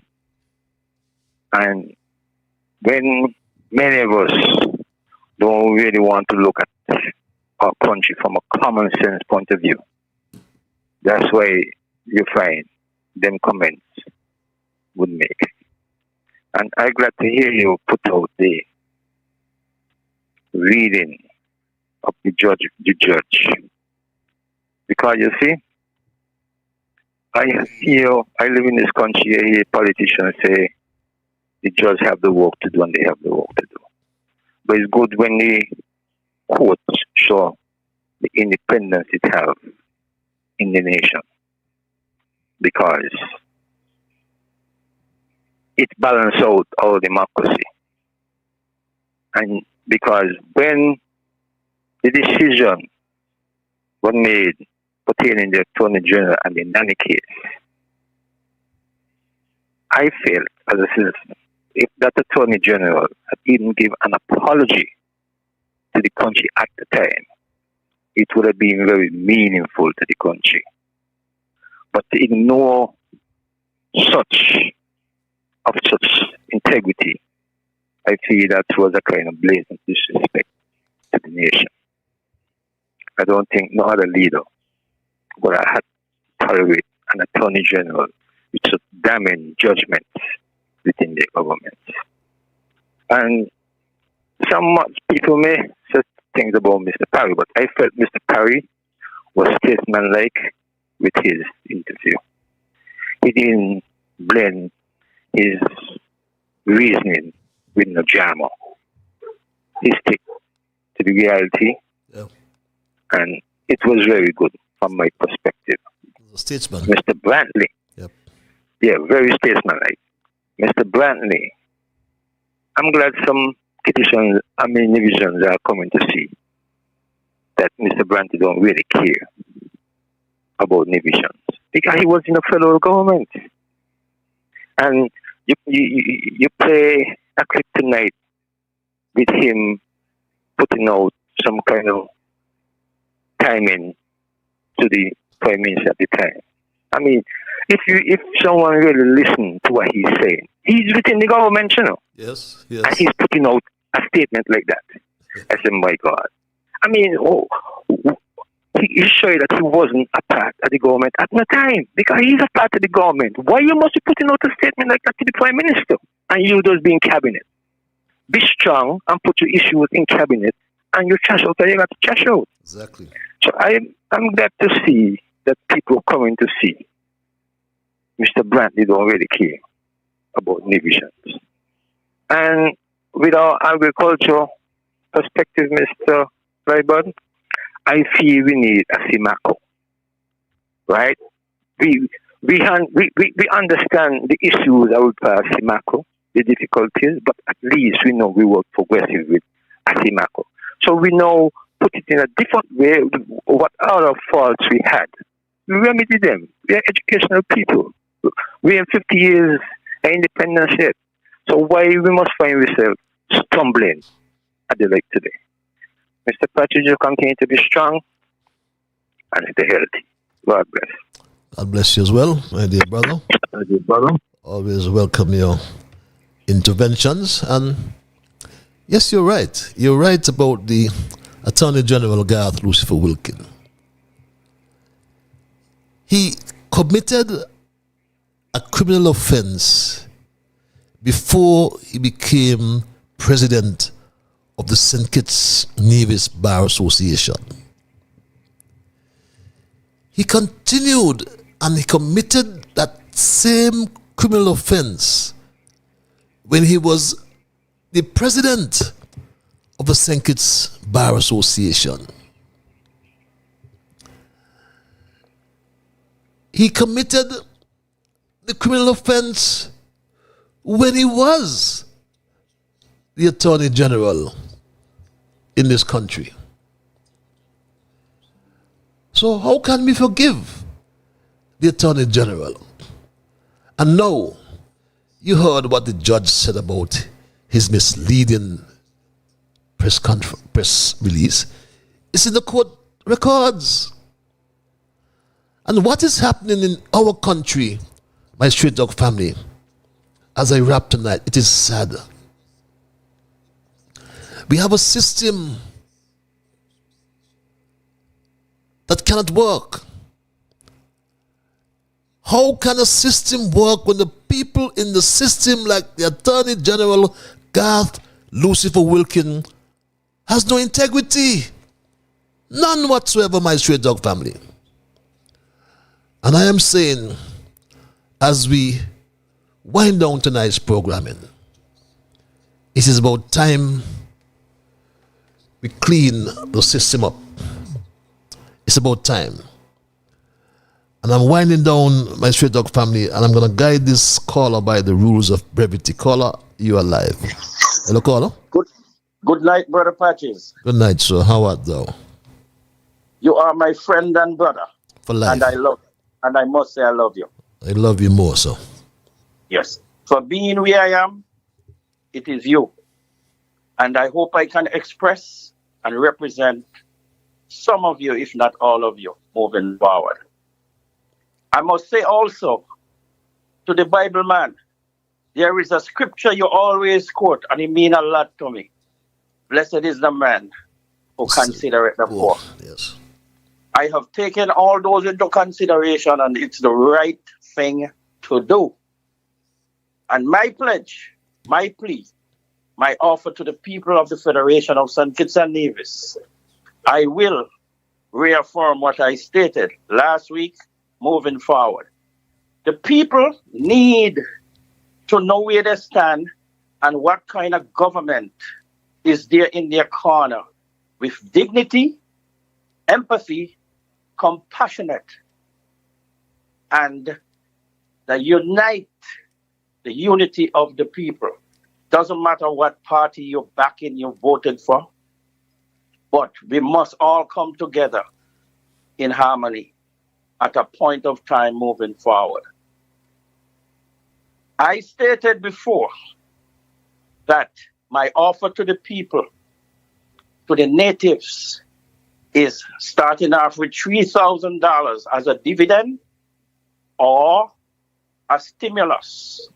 More is yet to come. You asked me the question, and I've been asked several times, where that money will be coming from. Well, I could tell you where that money is going to be coming from. The money is in the pockets of all those kleptocrats. And there are monies in the treasury. And with my ambitious, rigorous way of sustaining the country, I will move for businesses to come in the Federation. I will move for everything that the country will be benefit from. I am not the only one who should and shall make decision. I need you. I need Tom, Dick, and Harry, Tutmum, and Sam, and Bagay. I mean what I said, and I don't want anyone to judge me because of the past failure, whether it's the Jew administration, the Douglas administration, or the Harris administration. My intention is to look at all those and put them in a jug, and I come out with a better formula moving forward. I thank you for allowing me for what you have done. You could have shut me down, but you were compassionate enough that I am say I am well pleased. But I am no fake nor phony, and I don't need fortune or favor for doing what I am doing, because it is my calling, and I shall deliver. Thank you for hearing me in this first phase. Thank you very much. To others. Bye for now. Thank you for your contribution, my brother. And as we wind down, I got a message about the rabbit farmers who are out of feed,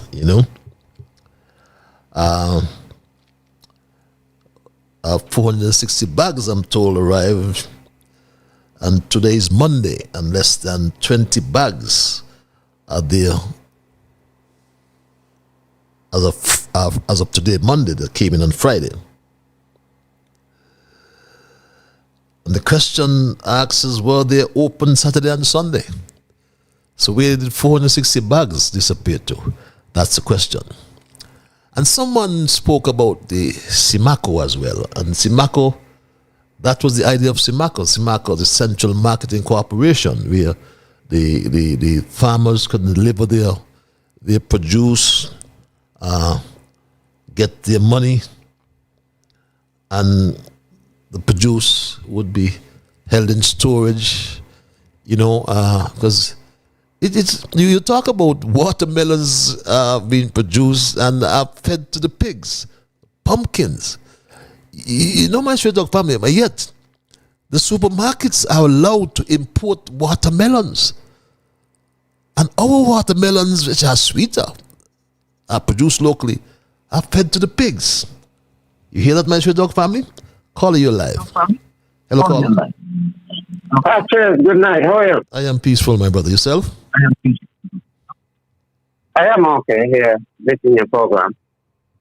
Now you're talking about the farmers' crop from long time. I was talking about the Central Market. Just the other day I telling someone. Yeah. Just the other day I telling someone, right? Long time ago, you can't have no rum shop, no shop at all, open Good Friday and Christmas Day. Today, the Chinese them doing as they like. I mean, they open Good Friday, they open Christmas Day, they open every day. How come nobody stopping that local shop? Them don't open. How come nobody stopping that fashion? The Chinese them doing as they like. And nobody looking into that. Fashion, either buy the way out right. What you call the way out right in the plastic bag. In Ram, bag race. They got the price and the bag. For years now, I used to buy, when I used to work in Greenland, that Chinese supermarket down the road down there. They don't put the price and the goods. So you don't know how much you have to pay when you pay the cashier. What is that? A client complaint it passes. Client complain it. Nobody doing nothing about it. What do you mean? The Chinese are supposed to do as they like, and we local can't do as we like? Okay, that's one part of it. Because somebody was talking about farmers just got out. The other thing now, in 3 years, I may see the investors them who just were waiting for them to get in power. I mean, in a capital project. You see anywhere starting? No. The investors are still waiting for them. Okay. Well, they said the investors are waiting for them to get in. Yes. They got 3 years now. I mean, in a capital project. And the investors then gone back. Are they gone to come again? How we go? Bye. Anyway. I think I get in your program tonight. You know how long I've been telling you, I'm trying to get in all the time. You found the numbers. And I'm thankful I get in tonight. You found the numbers again. Yes, you gave me the number and I have it. Thank you. That's how I get in. Okay, my brother. Yes, brother. Thanks a lot for your intervention. As we wind down tonight's programming, good night. Read this email. I'll dispense of my final emails. We were wondering, the $50 million desalination plan, is it EC or US dollars? It's US according to my understanding. How many people will it be serving with its 2 million gallons a day? And how much is it expected to cost for maintenance? Reads this email. This other email reads, "Hi, good night, Mr. Liebert. The worst culturama ever in history.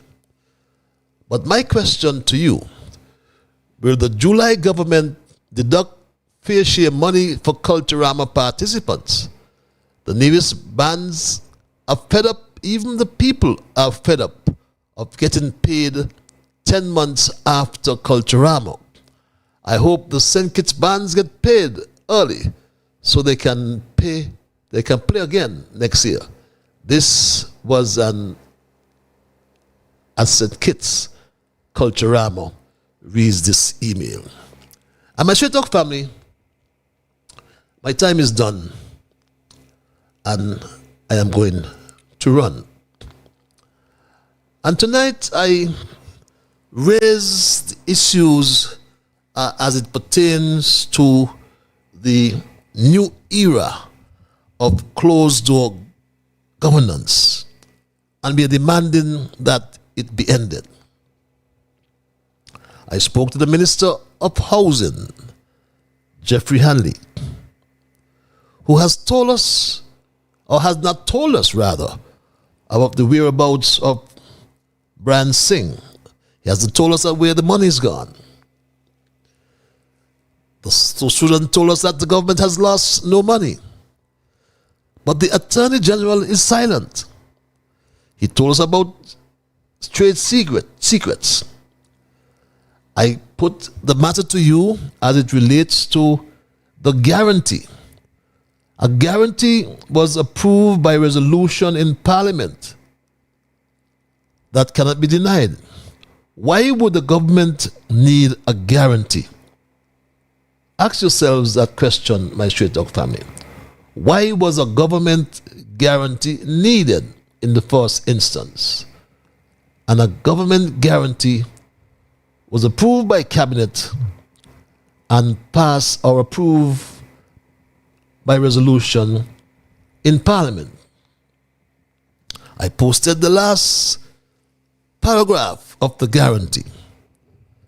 And it reads, "Now therefore be it resolved by the National Assembly of St. Christopher and Nevis that the government hereby guarantees the sum of $10,260,000 United States dollars, representing a guarantee of the sums to be contractually payable by the National Housing Corporation to East Coast Housing Development to construct the first phase of climate smart houses on lands owned by resident landowners of St. Kitts who have been approved by the National Housing Corporation." Are you telling me that East Coast Housing Development built those houses free? Are you telling me that he had no advance? But think about it, my people. If the CIBC advance the Trickadadian Brian Singh, then the bank holds a guarantee. If East Coast Housing Development defaults, doesn't pay, who will pay the bill? The bank won't absorb that. The bank won't write that off. The people of this country, you and I, will pay the bill. And what about the Attorney General who should be ensuring our laws are upheld? Not one word except to talk about some stupidity he claimed was a trade secret. A secret, no doubt, worth millions of our tax dollars. A secret that you and I, the rightful owners of the nation, of this nation, are not allowed to know. This is not how a democracy works, my Straight Talk family. This is not what governance should be. This is not accountability. This is concealment. They're hiding. They're concealing things from us. But my straight talk family, the airport expansion, the new Bastille High School, the desalination plant, all under the CBI. Until this day, we have not heard what is the cost of the school. What is the cost of the airport expansion? 60 shares for feasibility study? $40 million for feasibility study? Come on, Terrence Jew. Who are you fooling? Are we so stupid? Terrence Jew, we're not. You said 60 plus. That's what you said. Here's what you said, Terrence Jew. Mr. Prime Minister, yes. Sean Dixon, St. Nevis Observer. The Caribbean Infrastructure Development Corporation is advertising as the approved public benefactor on the St. Kitts Airport expansion project. However, no official communication has been made to the public about this partnership. Could you clarify the nature of the relationship with the government and CIDC, and the total cost of the airport expansion, the value or percentage of shares offered under the CBI program, and how this arrangement differs from the prison project that you previously opposed?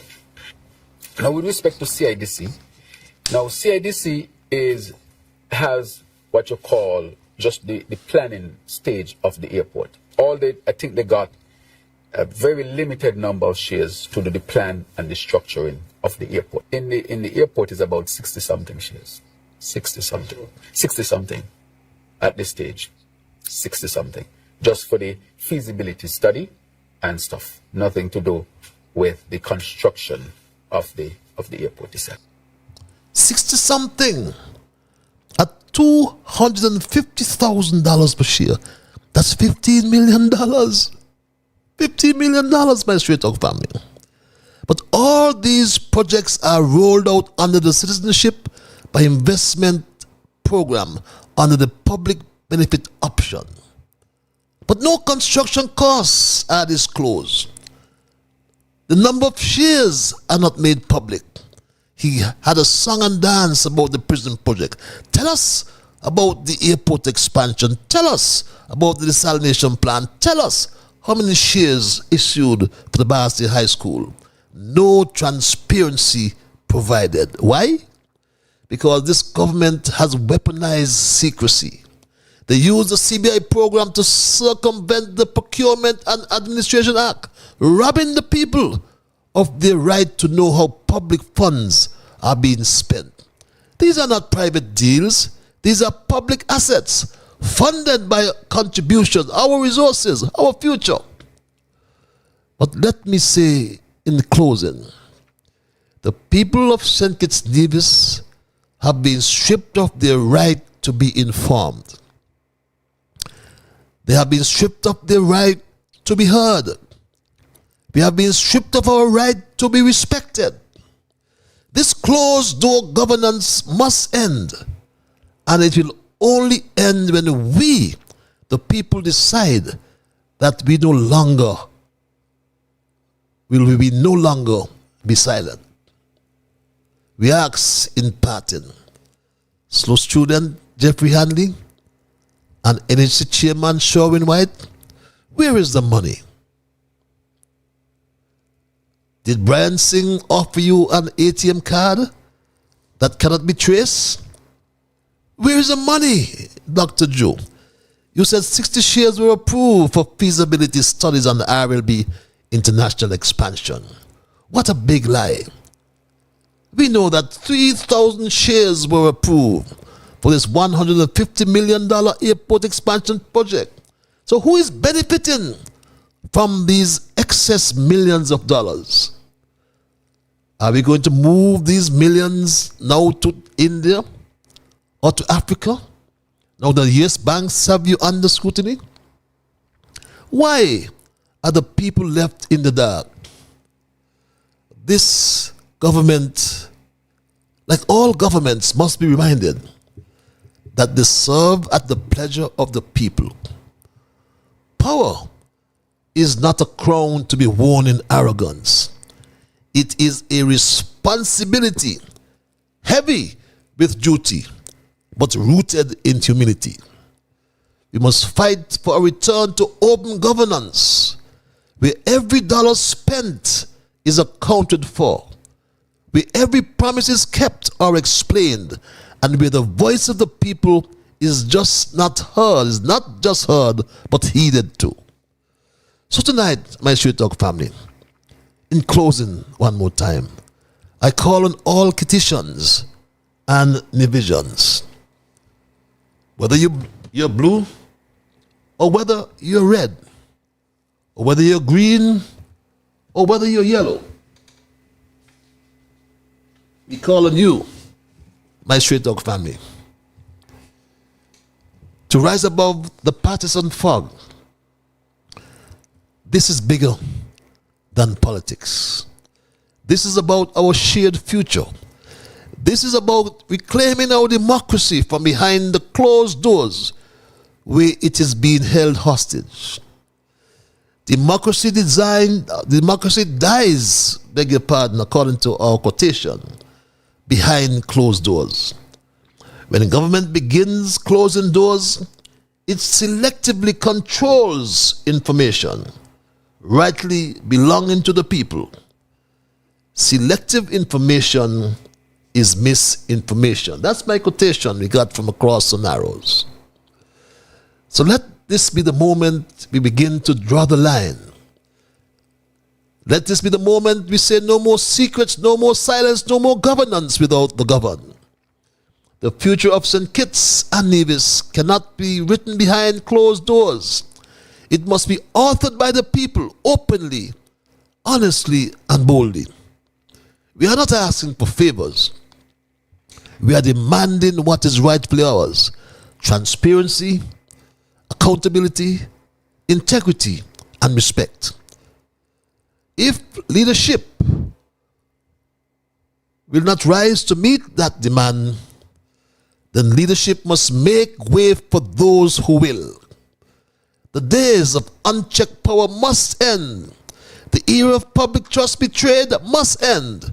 And a new chapter, defined not by secrecy, but by service, must begin now.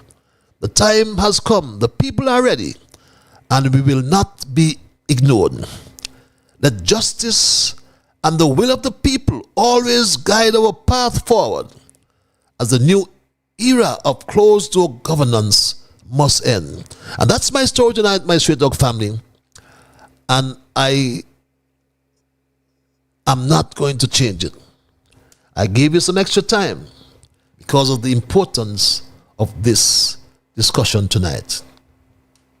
But I want to thank Almighty God for guiding our conversation tonight, as always. I want to thank you, the many viewers, the many listeners, those who sent emails and those who called, those who are viewing from all across the globe and from here in St. Kitts and Nevis. Remember, and the Caribbean as well, remember, you are the ones who make Straight Talk, and for that reason I say a big, big thank you. I am Ian Patches Liber and God's Spear. We will connect for another edition of Straight Talk come Thursday at 8 p.m. Until then, be good to yourselves and to all whom you meet. Remember, whatever your mind conceive, that you will achieve. But first of all, you got to believe. So when you wake in the morning, thank God for the morning light. Thank Him for taking you through the night. And my Straight Talk family, keep moving on. Bye-bye. Until we connect on Thursday.